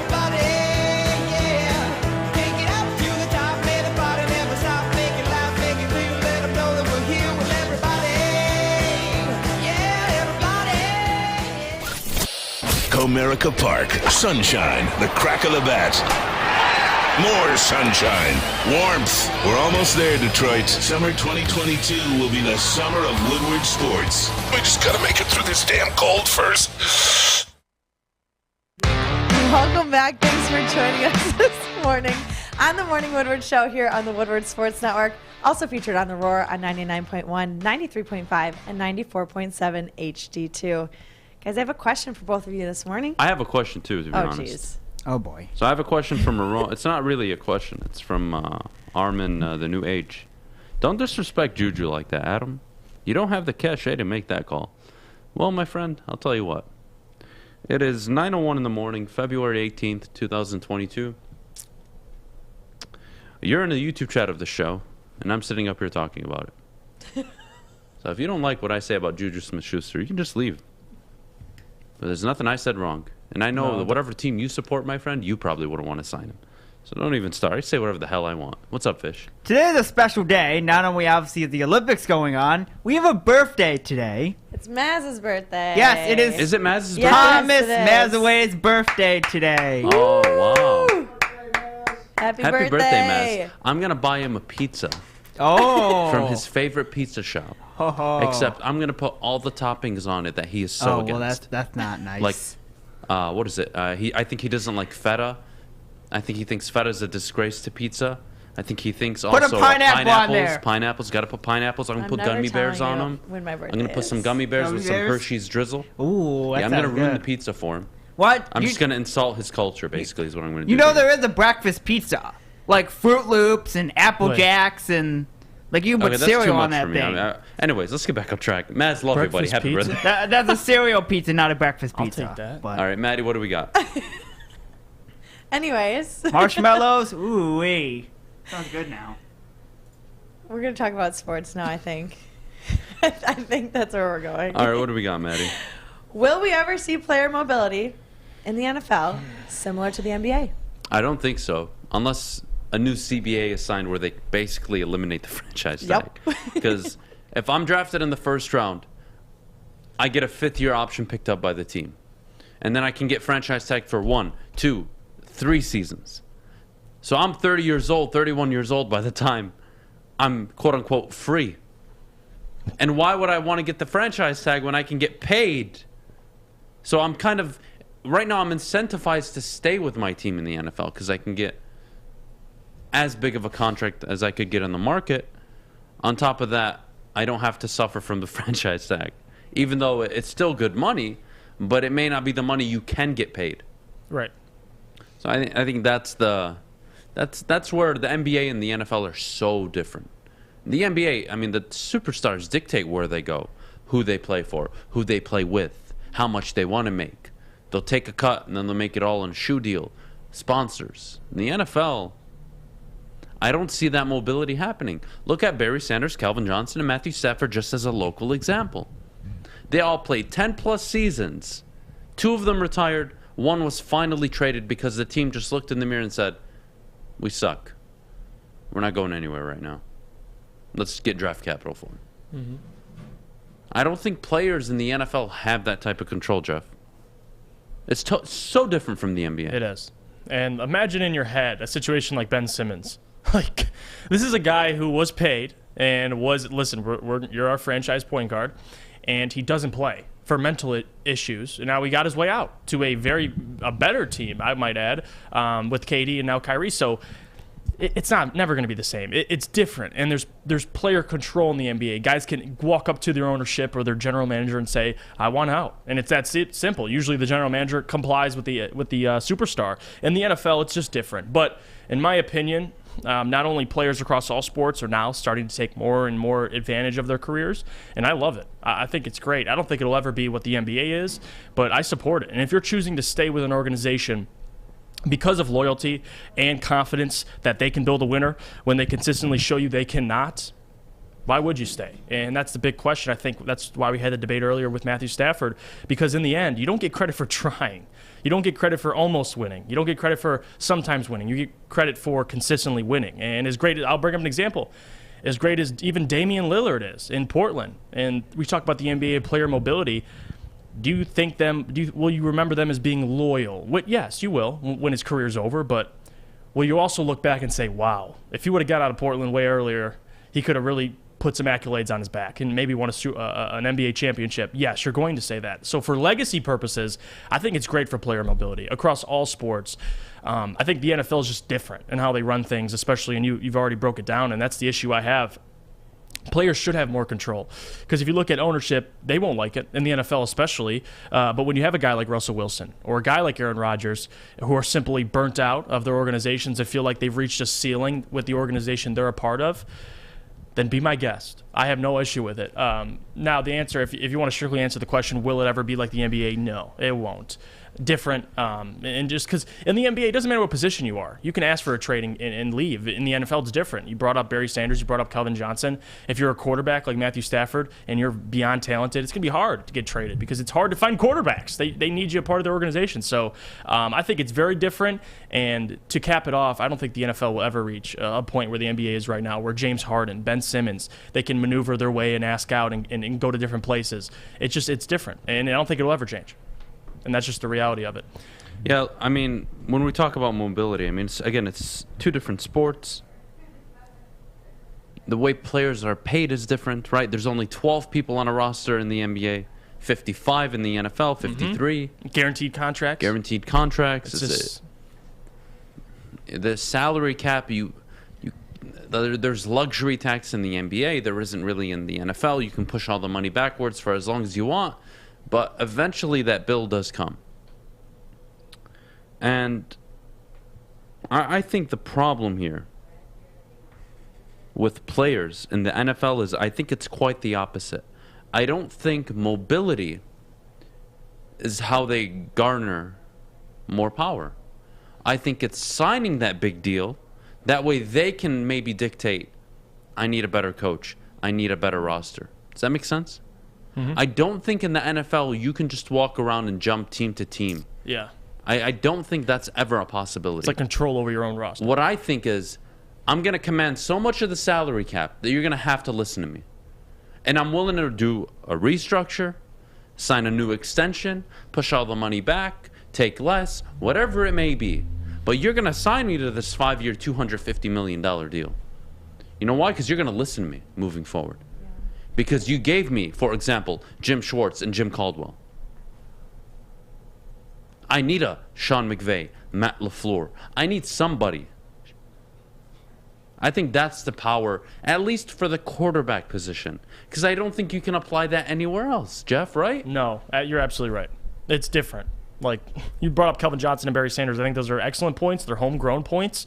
But it's like, those guys can't. Like Calvin Johnson, would he have liked to go to another team? Of course. I'm sure he would like to compete somewhere else. Same with Barry Sanders. But the reality is the control isn't there. And now we're talking about years ago. I think the NFL is changing, but it will never get to the point where the NBA is. Never. I don't think, there's going to be, a hardcore push for not only the Players Association to try and get something like that passed, but I just don't think the NFL ownership will even let it happen because they see the NBA and they see how it's going and how those guys have control, and they're sitting there like, I'll pass on that. I want nothing to do with that. I don't want no Ben Simmons or James Harden situations over here, especially with your quarterback or anything. So, and that's why guys like Russell Wilson, who knows if he wants out? I really don't know at this point, but he's not going to come out and say it, and Aaron Rodgers hasn't come out and say it, so it's about the team making the move. It's not always the player like in the NBA. It always is. Well, let's deviate a little bit. We have 2 minutes. I do want to bring this up because it was brought up in the chat. This is a question for you, Jeff. Do black quarterbacks need to be extra good, because they quote-unquote get axed quicker. I don't think that's a thing. I think if you're a quarterback and you suck, you're just gone. You're out. Mitch Trubisky got axed, and he's a playoff-winning quarterback. A division-winning quarterback. I think the way he said it isn't correct. I think there's a certain standard with African-American quarterbacks where they have to, go above and beyond because maybe the Mahomes isn't axed. Vic wasn't axed. You got to understand, the times Lamar are changing. Jackson wasn't axed. That's the difference because times are changing. You have guys like Lamar Jackson, Patrick Mahomes. You're having guys, now Trey Murray's Lance, not axed. Kyler Murray. So Dak times are Prescott's changing. not axed, and he was a third-round pick. But 10 years ago, if you're evaluating quarterbacks. But 10 years ago, who the hell were the quarterbacks? Okay. We're just now getting All them. right. Well, I think you're. Come on, who? Mike Vick. That was the only one. Who else? Vince Young. I think Vince Young got a raw deal from Jeff Fisher, but that's just my opinion. Mm-hmm. Who else? Again, it's not. I don't think he's saying there's more talented black quarterbacks. He's just saying simply if you're evaluating Are they on a shorter quarterbacks- leash? I don't think so. I think they all have the same contract. If I'm a GM and you suck for the first 2-3 years, I'm probably not keeping you. Yeah. And I'm probably drafting another one if I even have a job because you suck. And it's like what Mitch brought up. Cam Newton's decline, it wasn't because of anything. Cam Newton wasn't axed. He played 10 years before he started sucking. Mm-hmm. Who else? Give me some from the mid 2000s, early 2010s that were so unjustly done. RG3, he was amazing. He couldn't stay healthy. Who else? He sucked as a backup. He's too busy writing books and complaining. What, Colin Kaepernick? Really? Okay. After Harbaugh left, he started regressing. And then, of course, we all know what happened. He did get blackballed. Not cool. But at the end of the day, you know what? You wouldn't want him as your team's franchise quarterback either. So it doesn't freaking matter, does it? Who else? You want Brady Quinn? He was axed out of the league pretty quickly. Who else? Top picks. Busts. Get out of here. That shit out of here. We got to go to break, Maddie. All right, guys. Well, when we come back, we're talking about the Panthers having the overall pick in the inaugural USFL draft. But first, we need to talk about the Fulling Warehouse. Yes, guys. Could you imagine a guy like Matthew Stafford playing Fulling with you? He'd absolutely obliterate you. And that's what makes Fulling so fun. Go play with your friends. Fulling Warehouse in Hamtramck, home of the original football bowling pin game called Fulling. Host your corporate party, team building event, or you can just come in with your family and friends. 2 ways to play. Either have the $10 unlimited open play, or you can have a private lane reservation for $120 for up to 10 people for 2 hours. They have 100 bars, or 100 beers, excuse me. Wow, that'd be great if they had 100 bars. Their $2 mystery beer machine and multiple full bars. There you go. You bring the food or have it delivered in. Come get your full on. Check it out at thefullingwarehouse.com. 6 dark corners, a driveway and a patio, 5 windows that could become doors. Every house has unique security challenges. Guardian Alarm has more tech, more team, and more ways to help keep them all safe. Get a professionally designed and installed security and smart home system from Guardian Alarm. Sign up today and get a free video device. Guardian Alarm. Smart, right from the start. Call 1-800-STAY-OUT. Woodward Sports. Missed part of the show today? Watch again on YouTube or download the podcast anywhere you listen to podcasts. Back. Thanks for joining us on the Morning Woodward Show here on the Woodward Sports Network. Guys, the Panthers have the first overall pick in the USFL draft. How do we feel? I don't feel great. I've been trying so hard to follow this. So look, I know it's the inaugural draft, but really the team in Michigan gets the number 1 pick. Like, we couldn't be picking 8, like as if we did something. The number 1 rated player is Aaron Ellis, quarterback out of the University of St. Francis. I didn't even know that was a university. The USFL. Hey, they got the number 1 pick. I'm telling you, great football. Jeff Fisher's the head coach. Aaron Ellis. Aaron Ellis is the top projected pick right now. You're going to miss out on some great football, but, XFL was pretty good. AAF was pretty good. Fish. The XFL sucks. No, they just need an owner that has money. The CFL sucks. Oh, CFL's great. Australian football sucks. Better than the NFL. CFL's really good, too, by the way. I think this is like a selective audience. It is. Like, oh my God! If you want to All come watch, go watch. It'll be entertaining. Listen, I'll give you guys my personal. Yeah. What I'm gonna do when this comes out. I'm going to tune in to the first Michigan Panthers game, and I'm going to give them about 10 snaps. That's it? That's all I'm giving them. Not a whole quarter? No. They're going to get 10 offensive and 10 defensive snaps from me. That's it. And if it ain't good, if it isn't organized, if it looks like the Pro Bowl, I'm out. It won't look and like I'm the sorry, Pro Bowl. I only know one football, and I don't plan on changing my mind, and that's the NFL, because it is the best league. It has the best players, the best coaches. Sean McVay isn't going to coach the USFL. It's a bunch of has-been coaches and couldn't make it players. Congratulations, Fish, and all you people at home. Enjoy the USFL. It's not like the Pro Bowl. They're actually going to tackle, but they're not getting the skill level players you'll see. But some of them could go to the NFL if they're good. They could, Fish, and that's actually what I like about it. It's something from a viewership standpoint. I mean, will I watch Panther games? Probably not. I mean, You'll watch all the USFL. Don't lie to me. I'll be definitely checking all in. these idiots that want more football, they're giving you more football. You know what's the watch one it. thing? Yeah. Shut up, Fish. football. Nobody wants Do you not- below average standard football. But you know what's the one good thing coming out of the USFL? If there's maybe 1, 2, 3 players every year that are so exceptional they get swooped up by the NFL. That's literally what I was about to. That's what I'm saying. Like that's not a bad thing. That's the only good thing the USFL brings. That's pretty good. Good luck. Maddie, I'm not sure if you've been keeping up with the USFL. What are your thoughts on it? Is this something you're actually going to watch, entertain? I mean, I'll entertain it for sure. Every single person will be watching. Adam, are you just a boomer? I will say, I mean, I'm not. These are has-been when coaches. that first game starts, couldn't make it players. We're getting a C- to D+ product, and you want me to call it football?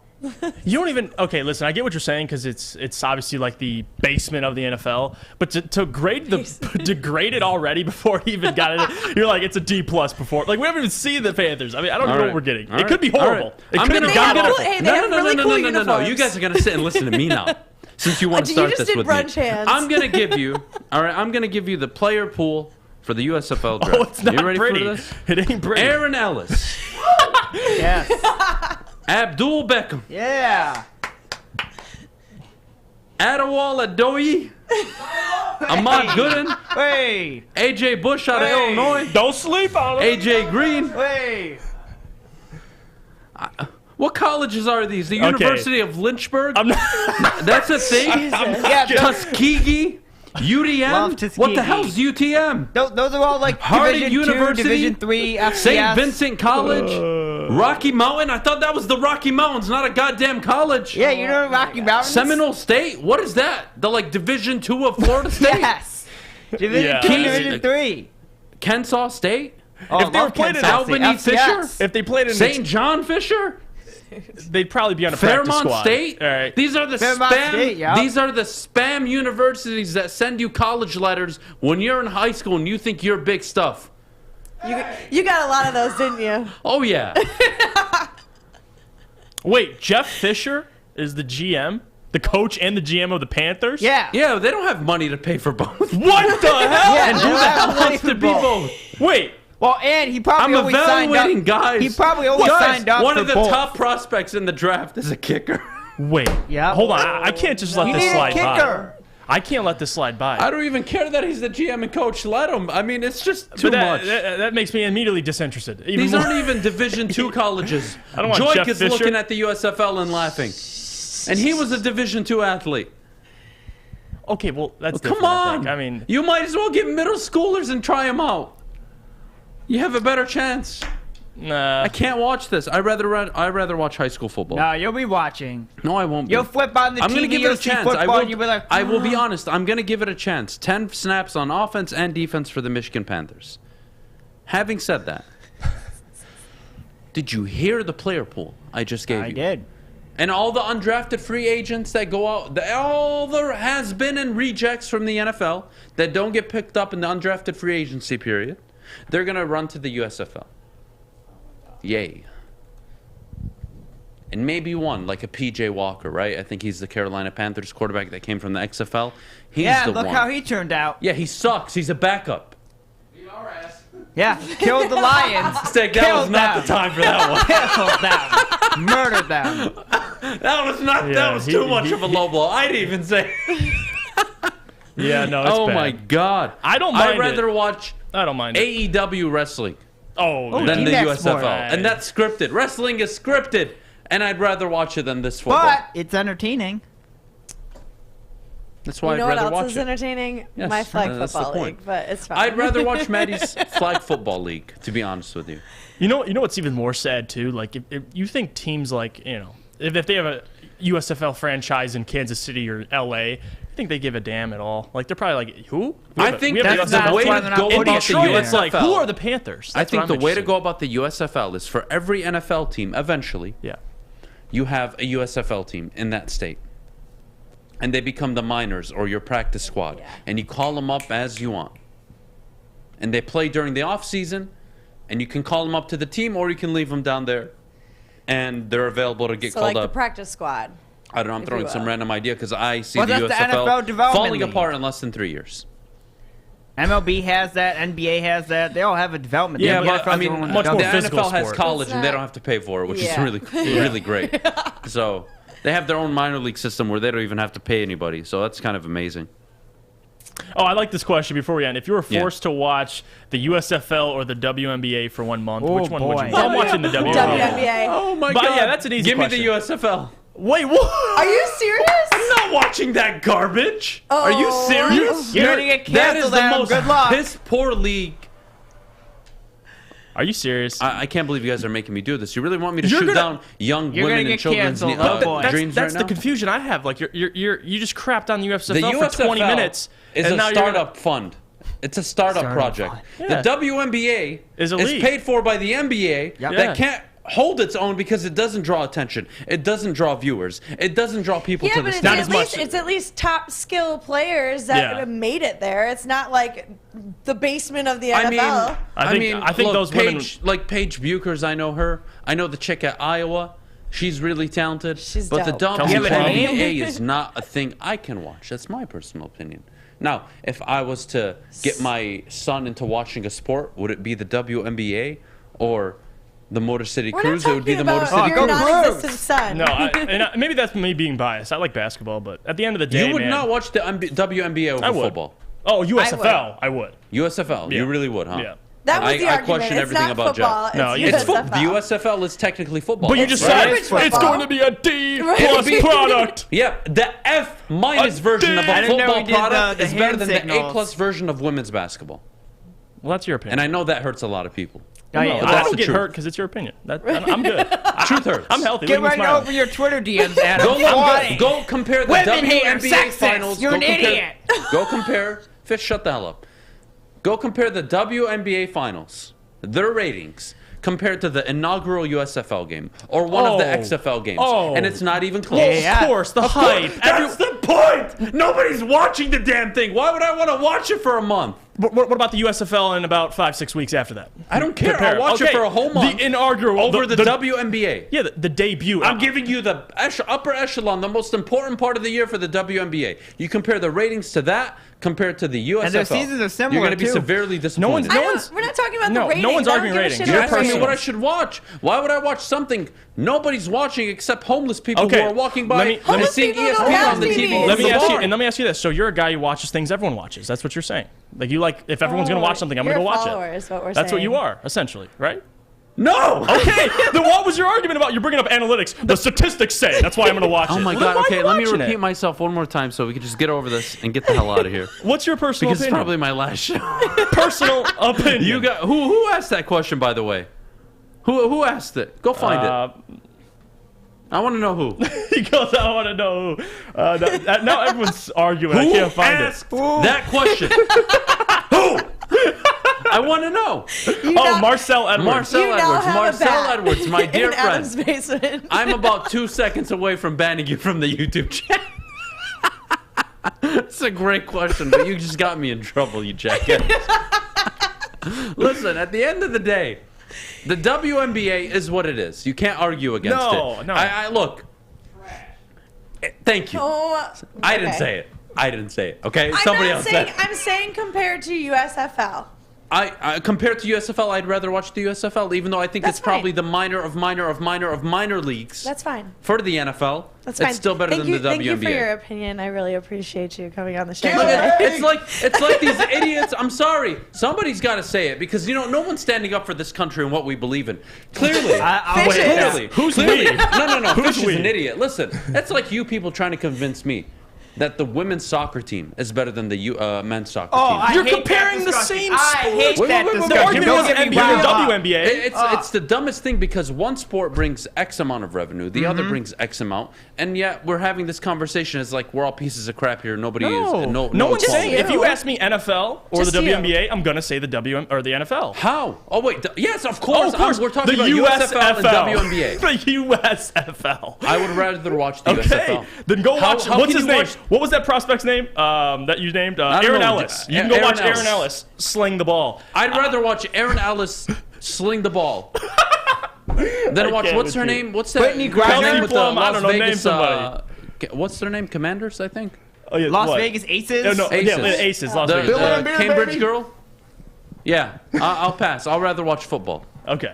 Megan Rapone's on the line. She wants to have a word with you. Tell her suck it, man. Maddie, what do we got? She wants to speak to you.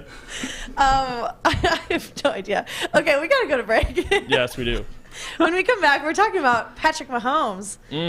Not in the top 5 for QBs? Yeah, I don't know how you're able to. I can't believe that was actually a list, and that's coming from a guy that's I've Yeah. said some stuff in my days, Yes, you have.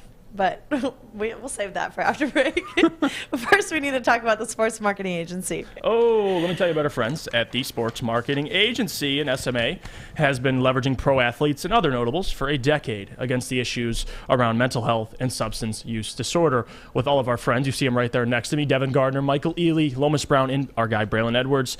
They're all able to take a stand, including the one and only Sean Jordan has been able to take a stand against the issues against mental health and substance use disorder. And soon coming to Woodward Sports, the Sports Marketing Agency podcast named This is the F Word series on fentanyl. If you are struggling with substance abuse or mental health, they are here to help. Go to thesportsma.com and please tell them Woodward Sports sent you. Life is full of hard choices. We're here to make one of life's biggest decisions as simple as possible. My name is Christina Gennari, and for over 20 years, I've helped hundreds of families buy and sell homes. We cover all of Metro Detroit and more, from large luxury homes to starter homes. We will work hard to make sure that you get the home of your dreams. So if you're in the market today or even thinking about buying or selling in the future, make the obvious choice. Christina Gennari, the obvious choice in real estate. Visit us at soldchristina.com today. Follow us everywhere. Just search Woodward Sports on YouTube, Facebook, Twitter, Twitch, IG, and more. All right, ladies and gentlemen, Chili Peppers Tanning Salon, let me tell you about them. Not only will you find the cleanest salons in the D with spotless, sanitized rooms and trained, certified training professionals, but Woodward Sports and Big D Energy are going to be down at the grand opening for their Berkeley location on Woodward Avenue between 11 and 12 Mile Road this upcoming Monday. Yes, this upcoming Monday. President's Day. On President's Day, Darren McCarty himself, Neil Rule, Terry Foster, Sawyer. The crew's going to be down there. And it's going to be a blast. You guys can't miss it. Come down, check it out. Give some love and support to Chili Peppers Tanning Salon. And don't forget to pick up Australian Gold, Designer Skin, California Tan, and Swedish Beauty lotions. My wife uses all of it. I don't. That's a her thing, not me. My goodness. Patrick Mahomes is not a top 5 quarterback. I don't know if you guys know that. I guess not. How is this news? How? How is this news? ESPN, obviously, they come out with a lot of stuff. Can I read the list? Yeah, go for it. Number 1, they had, or this specific analyst had Josh Allen as number 1. Number 2, Justin Herbert. Number 3, Matthew Stafford. 4, Aaron Rodgers. And then 5, Joe Burrow. So he had 5 quarterbacks he thought was better than Patrick Mahomes. And I couldn't disagree anymore. And I made my own top 5 list just to compare. So this is my top 5. All right. So number 1, I have Patrick Mahomes. Number 2, Josh Allen. Number 3, Matthew Stafford. Number 4, Joe Burrow. And number 5, Aaron Rodgers. That's my 5. And Take it away. Yeah, I don't even care to give my top 5. I think the Just to question, compare. my thing is, how can we not sit here and say Patrick Mahomes is a top 5 quarterback? Brady's out of the league now, right? So I'm just going to give you 5. It doesn't have to be any specific order. Yeah. And I'm going to do it in a way where I'm asking you yes/no questions. So just answer yes or no. Is Baker Mayfield in your top 5? Hell no. Thank you, Maddie. I love that answer. Ryan Tannehill? No. Jared Goff? Crickets. Okay. Justin Herbert? No. Right outside to me. Right outside, I think that's fair. Yeah. Like Patrick Mahomes? creeping in. Yes. Oh, absolutely. Matthew Stafford? Absolutely. Josh Allen? Absolutely. Aaron Rodgers? Yes. So we have 4, I think, are absolute locks you cannot question about. Mm-hmm. Now, who are the remaining? We brought up a few. Justin Herbert. Mm-hmm. You have Lamar Jackson. Joe Burrow. Mm-hmm. Burrow, after this year, is he 5? It's tough not to argue. Yeah. But I could argue his playoff performances weren't all that great, actually. So I actually am going to have Justin Herbert at 5 over a Joe Burrow. And then we'll talk about Lamar Jackson. Mm-hmm. So again, the order it's not too important to me. But I think my 5 are going to be Rodgers and Herbert, Mahomes, Allen, and Matthew Stafford. Yeah. I don't think Russell Wilson gets to be in there this year because of last season. Going into the next season, who are the top 5? I don't think Joe Burrow even gets in. Yes, he got to a Super Bowl. But context. If Matthew Stafford got to a Super Bowl doing what Joe Burrow did, throwing 0 touchdowns in the divisional game, what would you have to say about that? If he played the way Joe Burrow did in the Super Bowl, what would you be saying this morning? You'd be up in arms. You wouldn't be saying he's a top 5 quarterback. And don't undersell the Bengals. They're a very good team. They spent over $155 million on their defense in the last 2 seasons. Yeah. They did a hell of a job building that team. They'll keep it. They've got the cap for it. Yeah. They're not paying Burrow anything. They're not paying Chase anything. Higgins, nothing. They'll be fine. But I don't think Burrow's a top 5 quarterback yet. Josh Allen is overrated. I don't think Josh Allen is overrated. I don't know. Stick, what do you make of the top 5? Or at least the 5 I gave in terms of, I don't care about the order, but if I told you Rodgers, Herbert, Mahomes, Allen, and Stafford are the best 5 right now, are we really disagreeing? I mean, we can splice it up a ton of different ways, but those are the guys. I think those are. And then if you want to take out Herbert for Burrow or Russ, I mean, am I going to kill you for it? I don't think so. Yeah, for me, I'm going Josh Allen. I'm going Patrick Mahomes. Going Burrow. I think what he did this year was phenomenal. Yeah. Those are my top 3 right now. Oh, your top 3? Yeah. Wow. Allen over Mahomes? Even though Mahomes did outduel him in the playoffs. Did he, though? Did he, though? If Allen gets that ball in overtime, did he really outduel him? But I think body of work. That was, let's be honest, I think that was the most entertaining game of football we watched all year because of both guys. Definitely. Now, that Bills comeback was something special. Oh, man. That's a tough one, Stick. That's a tough top 3, and I'll tell you why. Because with Burrow, his regular season was just very good. It wasn't Rodgers. It wasn't even Stafford's. And Burrow, what he did in the playoffs, well, they were outgained and outplayed by Vegas. They got sacked 9 times against the Titans and still walked away because Ryan Tannehill wouldn't stop throwing interceptions. See, to me, that's a credit to Burrow, though. He operated with the worst offensive line in the league and took that team to a Super Bowl. If you bring up that point, I'm willing to say he can be in my top 5. I wouldn't have him at 3. I think it's too early for him. But if you want me to give an order, I think it still needs to be going into next season. I'm going to say Josh Allen, Matthew Stafford, Patrick Mahomes, Justin Herbert, Aaron Rodgers. That's going to be my list in order. Joe Burrow probably sitting there at 6th. Russell Wilson, Lamar Jackson. Yeah, those guys. They're all on the outside looking in. But See, I put Burrow over Stafford. And I know, like... Yeah, I don't know how. I really don't. My philosophy, even going into the Super Bowl, if you want to say for the next 10 years, on the Rams, obviously Burrow, but... If you put Burrow on the Rams and Stafford on the Bengals, I don't think you have the same results as the Bengals aren't getting to the Super Bowl, but the Rams are. But the Bengals defense carried them through the playoffs. I don't think that's fair to say. The Rams defense carried them all season. Not really. No, they carried them in the playoffs, I think, remotely. At least in terms of the Super Bowl performance, that was Rams defense, great job. The Arizona game, Rams defense, great job. 49ers. Even the Niners, right? It was games. only really the Tampa Bay game where, I mean, 2 fumbles, four fumbles, really. I mean, what the hell is that? You can't really control that if you're offense or defense. But, look, I think they're both great teams. I think, I don't know. That's a tough one for me. That's a tough one. That really is. What about people saying Matthews not in the top 5? Like, can we just get that, air that I don't out? know what they were watching this year. What do you think? I agree. He's not top 5. Yeah, that's why I asked him. I don't know how. Okay, but I really don't. I don't know what you watched this year that convinces you he's at least not in the top 5. Because I'm just thinking, if I put Josh Allen on that team, they're winning the Super Bowl. And I put Patrick Mahomes on that team. If I they're put winning Matthew the Super Stafford Bowl. on the Bengals, excuse me, if I put Patrick Mahomes, wow, I keep messing this up. If I put Matthew Stafford on the Chiefs or the Bills, that I argument. think they achieve just as much, if not more than what those 2 teams did this year. See, Stafford and his limited ability to be mobile is where I draw the line. How? That's why the Chiefs I put have Joe one of the Burrow. best offensive lines. The Bills have one of the better offensive lines. Like, that's not an issue. It's really only in Cincinnati you can make that case. And those 2 guys lost to the guy in Cincinnati. But what I'm talking about is you put Stafford on those teams, and it's just a different ballgame. You got to draw up a completely different offense with How? him. With because the Bills, he's not as sure. mobile. With the Bills, sure. and- Not the Chiefs. It's not like he's some mobile or get out of the pocket, make plays every time. I mean, it's not really Patrick Mahomes. He's in the pocket, deliver strikes.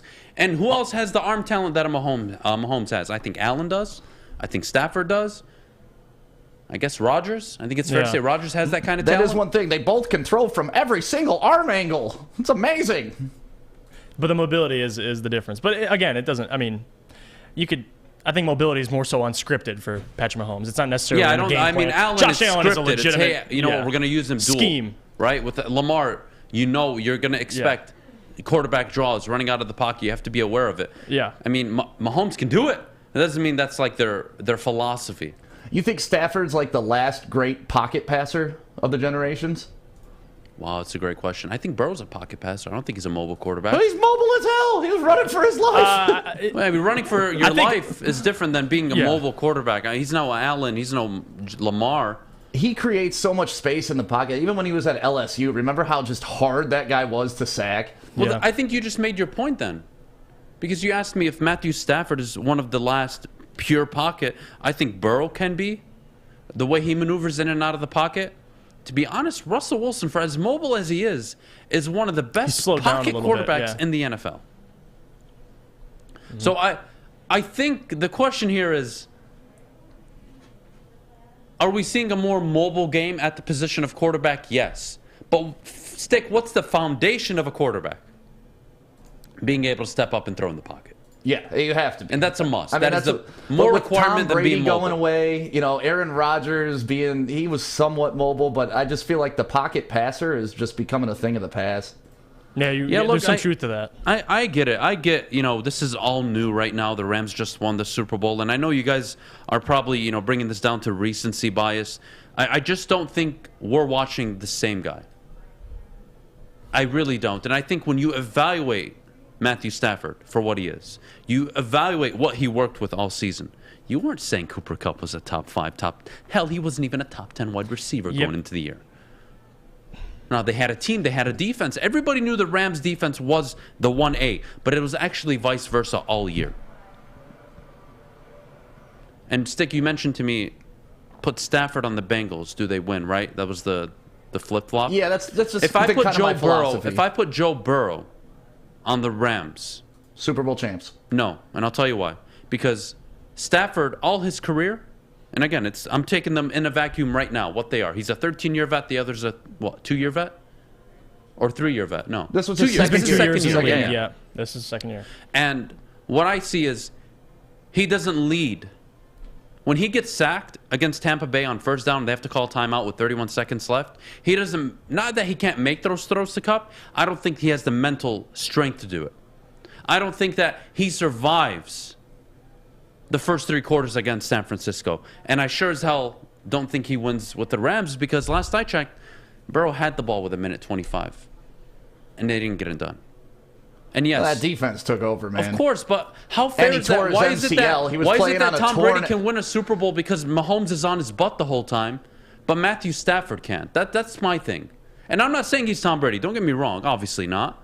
But why is it acceptable that when Mahomes even won his Super Bowl, it was because of the defense, and it was because of Jimmy Garoppolo missing a throw, and he had 2 touchdowns, 2 interceptions that game. He didn't play good at all, but he was a Super Bowl MVP. We love him. We credit him.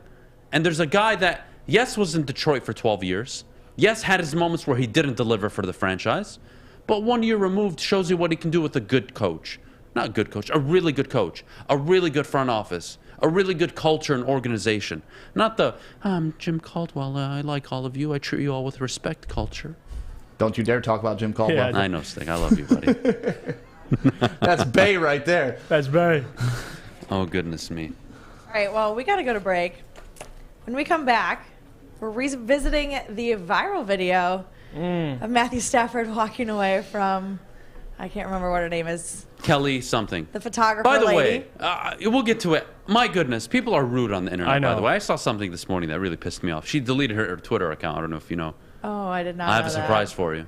I don't know Well- if Stick knows either. You're going to love this. Well, we'll talk about that when we come back. But first, we need to hear about our friends at Lady Jane's. Well, guys, Lady Jane's, whew, got my hair taken care of, and I know a place you can as well. Lady Jane's Haircuts for Men. Walk in anytime, because I'm going to walk you through it right now. Simple stuff, like Lady Jane's Haircuts for Men. We like things uncomplicated, and like Lady Jane's Haircuts for Men, I'm looking at it right now. They have all the TVs. They have Sports Center. You could sit down, get your hair cut, and enjoy sports at the same time. Get to Lady Jane's. They'll make sure you're handsome and clean. They're open 10 to 8, 7 days a week. You can walk in literally anytime, and it is wicked awesome. Hi, my diamonds. It's Crystal with an X. You want to get hot and perfect like me? Here's my super easy routine. Drink at least a gallon of water before you wake up. Attach a weight to everything in your house. Sell your car and just sprint everywhere. Scream when you exhale. Don't follow Crystal with an X. Do your own thing at Planet Fitness with tons of equipment and free fitness training in our clean and spacious clubs. Join now for just $10 a month and cancel anytime. Adam and Jeff have great hair. Their sports opinions are pretty good too. That's why Sewell fell to you. Ding, ding. MWS Live on Woodward Sports. Welcome back. Thanks for joining us on the Morning Woodward Show here on the Woodward Sports Network. The video of Matthew Stafford walking away from the photographer falling off the stage has gone viral. Everyone's seen it. It's pretty funny. She did Can I get hurt. stand up for humanity? Why are the Staffords paying her medical bills? I'm glad you said it. Why? What did they do? It's like the outside of being good people now. Yeah, they're doing out of Caught on video. Caught on video doing what? What, is he supposed to jump off the 10 feet and fracture his back too? No, but he's certainly not supposed to like go ooh and turn Why? his back and He's run drunk. away.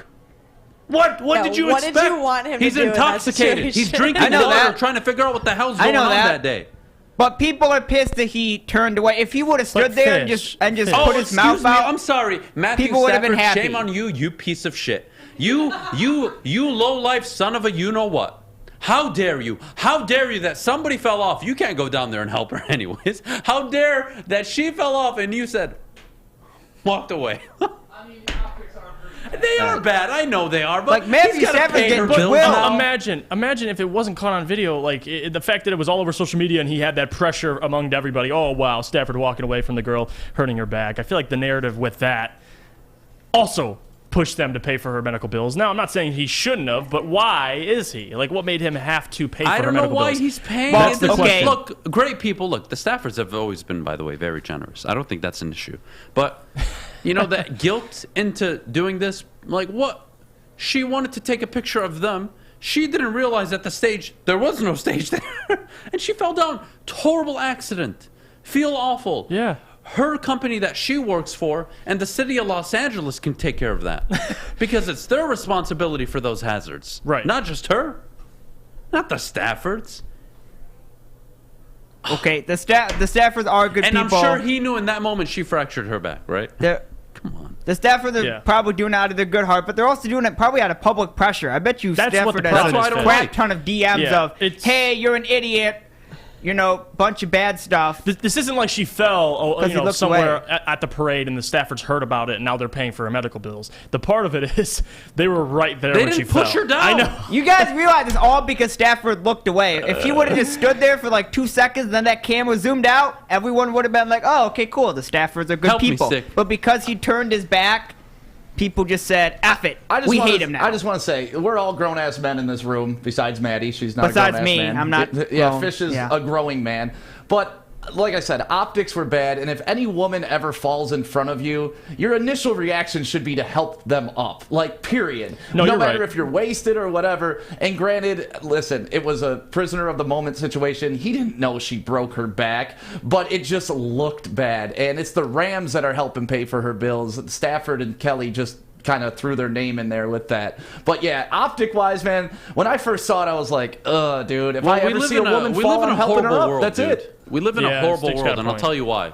Because the people that were upset went ahead and digged through her social media, and they found a post back in 2013 where she basically mocked Chinese people in a library and said, "This is America. You can't be screaming and shouting in Chinese." Like something along those lines. Man, well, she's stupid then and deserves to break her back. Well, she's stupid in 2013. You know what? I want to bring that up. You say let's say I made a mistake in 2013. Does that mean in 2021? No. I should not be working at whatever place Why do we have to go back to every single person's Twitter when someone goes viral to see what they did? That's just the world we live in, buddy. Do people not understand people change? I am nervous for people to go to my old Facebook account. Oh, boy. I had some J. Cole lyrics on there, Jay-Z.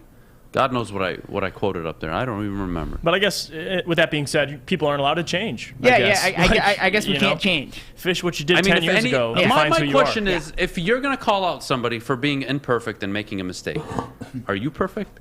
You're probably not. Like I think that's my biggest thing is we live in a world where everybody gets called out. And they're the social media person, and I'm perfect. I never said it. Really? About racist comments here. We're not talking about like she ran a stop sign 8 years ago, and like this is, I get it, and I'm not a part of cancel culture. I absolutely hate it, but you got to know what type of person you were when you were young, and there's ways to search your own Twitter and delete that dumb stuff. I do it all the time. When my Facebook memories pop up, and I'm like, oh my god, I was an idiot 20 years ago. See, I'm personally not a fan of deleting. You know why? Because I think it tells a story. It's like, at this point in my life... Well, what she said doesn't tell a story. I was extremely ignorant. I'm speaking from her point of view. Yeah. I think the conversation is I was extremely ignorant. I made a stupid comment that I thought was funny at the time. I was a teenager. I'm 29 now. I have 2 kids. That's not how I raise my kids. And if you tell me, oh, well, why don't you go delete it? I didn't even know about that tweet. It's been 7-8 years. I'm so racist, I don't even remember my racism. Well, that could go one of 2 ways. No. Oh no. It's tough. Today's day and age, everyone has to explain. I mean, it happened to Kevin Hart. He had to leave, get out of the Grammys just because of homosexual tweets he tweeted about offending gays and how his son picked up a Barbie doll or whatever. And he said, I'm not going to get into the joke, but it's just ridiculous. It's a joke. I know. But like we try to cancel Chappelle. I know. Grow up. Their job is to look at my deficiencies and yours and make fun of it. Yeah, they're comedians. Comedians, let them do what they do. Like, that's what makes them funny. But nowadays, there's certain lines you have to go on. If somebody tells me, go ride a camel down Woodward, I'm not going to cry about it. It's funny. Can we do that, though? I mean, I don't mind. Hold on. Speaking of camels down Woodward, isn't today your... Someone might or may not be butt naked later. You don't know. You're going to have to wait on that, Fish. By the way, you're missing a good Olympic hockey game as well, just so you know. All right, Fish. No, I don't care. What's ROC, by the way? Russian Olympic Committee. All right. Russian Olympic Committee. They're not Russian, I'll say. Because of their... Well... Because they couldn't compete as Russia. Now they're the ROC, right? Yeah. Really? CEO. Jay-Z, right? That's a... Yeah. CEO I know that came up in my head. I wasn't sure. All right, guys.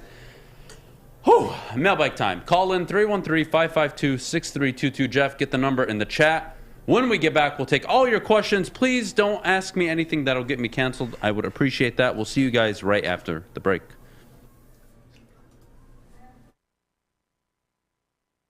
Jeff, could you please tell everybody at home about Cintron? I can. You know what I can do also while I'm doing that? I can drink my Cintron that I have right here. Absolutely delicious. I have the sugar-free flavor, which is absolutely delicious. And I can tell you about Cintron World, because it is an aspirational lifestyle beverage brand with a line of sparkling flavored energy beverages. They have premium bottled water and revitalizer shots. Cintron is the official energy drink of the Red Wings, proud partners with the Detroit Pistons and exclusively served at Little Caesars Arena. If you're looking for premium ingredients, long-lasting energy, balanced hydration, essential vitamins, and great taste, Cintron is your top choice. Buy online at cintronworld.com. Use the promo code RedWings10 and save 10% with shipping included. Remember, drink it, live it with Cintron. Everything that we've hoped for, finally. He's going deep, right side. Oh, that is Edwards out there. He goes up in the air at the goal line. Hey, it's Brandon Edwards here, wanting to welcome the sports marketing agency to Woodward Sports Network, to the family. Glad to have you guys. For the last decade, the sports marketing agency has literally leveraged athletes around issues such as mental health and substance abuse.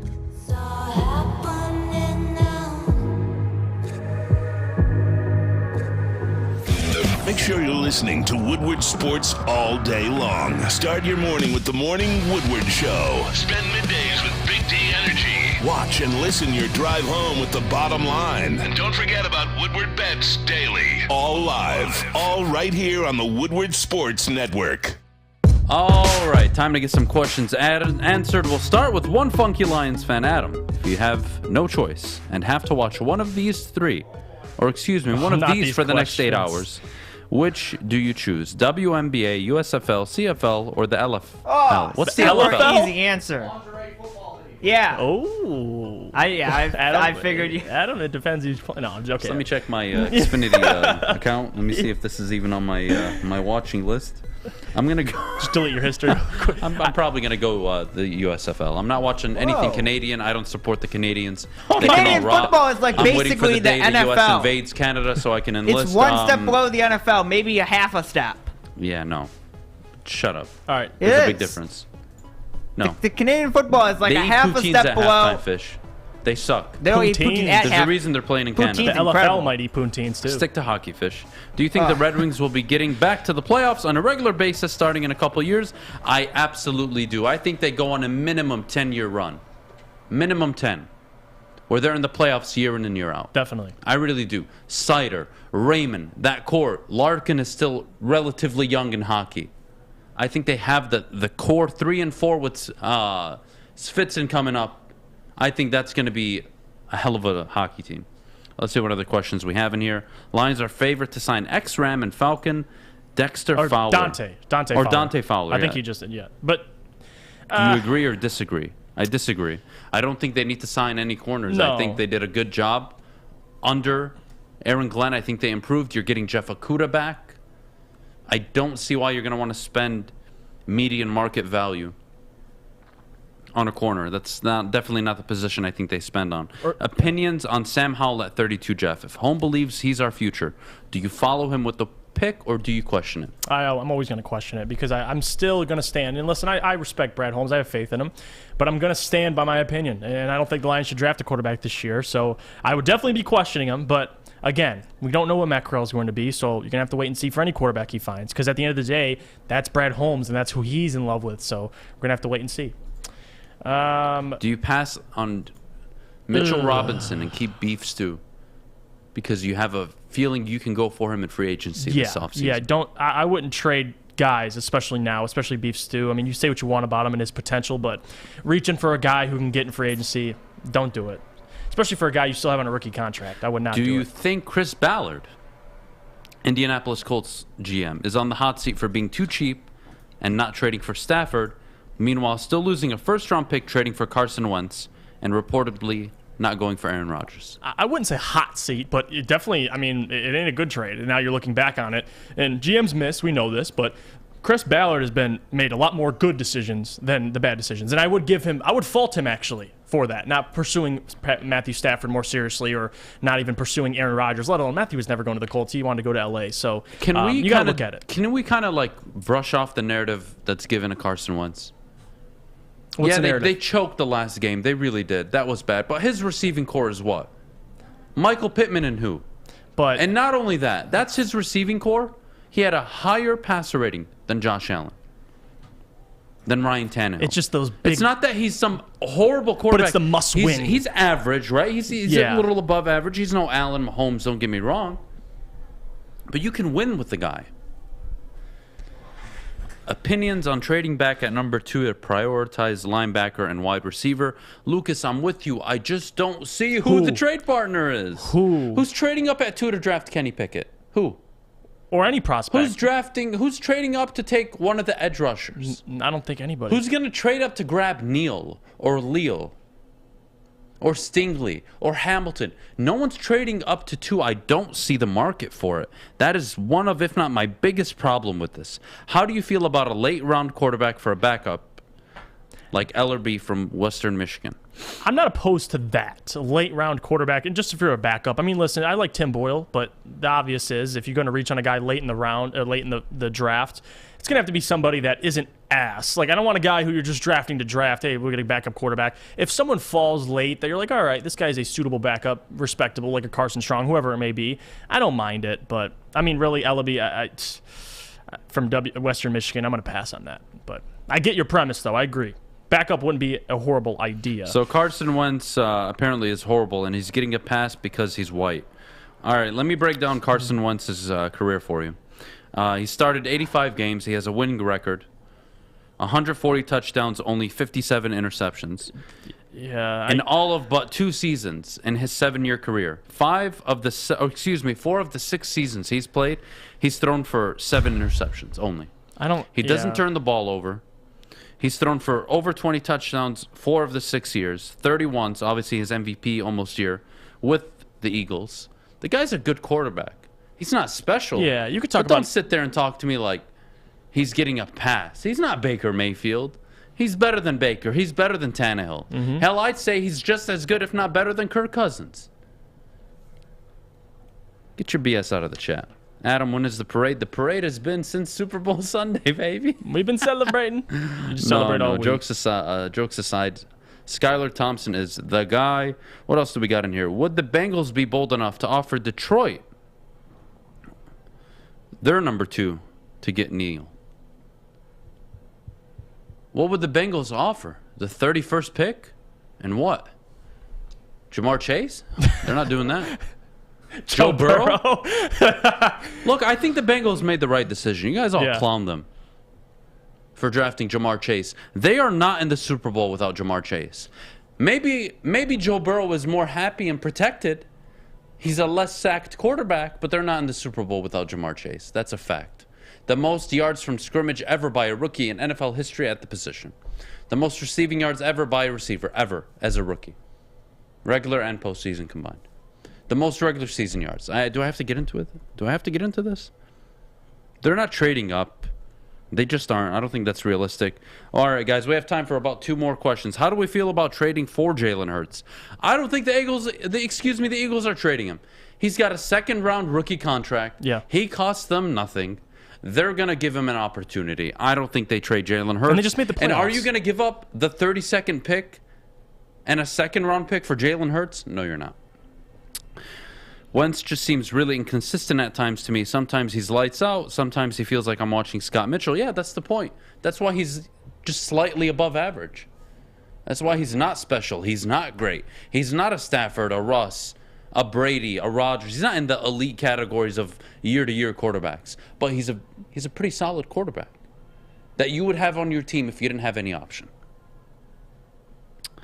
All right, Lawrence isn't going to last if they don't go O-line. I do agree. I think the Jaguars have to draft O-line first overall. I don't think they have a choice. And again, who's going to trade up for an edge rusher? Who's going to trade up? Is it going to be New York? You swap 1 and 3 and maybe you get a 3rd or 4th round pick? Okay, I don't hate that. Maybe you can still get Neal at 3. I think they do. But we'll see what's going to happen. Yeah. I really won't be able to say that till the draft. The Jags are the only team I see possibly with trading back because of who they can select. So, if Spencer Rattler revives his career down in South Carolina, how do you feel about him next year? I'll tell you how I feel about him. I think I would be sending him, one of those FedEx, UPS envelopes, next day delivery. I would sign him. I would send him a contract offer to work at Kentucky Fried Chicken somewhere on Woodward. What about USFL? Put him in the USFL. I don't care where he goes. I'm not a fan of Spencer Rattler. I think he's too much of a jackass. Okay. I don't think he can be a quarterback in the NFL. Burrow would have hit Chase for maybe a game-winning touchdown if the offensive line did better on that last snap. That's fair. Yeah, you're not wrong. That's fair. They're not in the Super Bowl without Jamar Chase. That's a fact. They win 7 games with Penei Sewell. Mm-hmm. Well, they're not in the game without him. I mean, they put up 151 yards. He could have had 70 more on that last play. I know. Dude could have put up 200 yards and had the game-winning touchdown in the Super Bowl. He was burning Joan right. Great pick by them. I thought they were wrong by passing on Penei Sewell, but they got it right. Me too. I was with you. I think everyone Initially, didn't want to admit it right after week 1 when he bursted onto the scene. It's like, you know what? They went for that connection. You want Joe Burrow to have a Jamar Chase. You want Stafford to have that relationship with Kupp, Kyler with DeAndre Hopkins, Russell with DK, right? You need your quarterback to have something of an elite relationship. I didn't mind it at all. Guys, it's 10 o'clock. We got to get the hell out of here. Thank you so much for enjoying. Have a great and very special weekend. Yes. I'll see you guys Monday. So will Jeff Stick. Thanks for filling in. Alex Westfall returns to the booth on Monday. No, he doesn't. Fish. Enjoy the Olympics. You got me again on Monday, buddy. Yeah, I got you on Monday? Yeah, he's back on This guy is Tuesday. still on vacation? Yeah, he's back on Tuesday. What the hell do we pay this kid? I have no idea. This guy's living large. He's out golfing He every went day. Hollywood. He went Hollywood on All us. right, everybody, have a great weekend. You're tuning into the Morning Woodward Show. Check out BDE. They're going to be live from 11 to 1. Darren McCarty, Neil Rule. We'll see you later.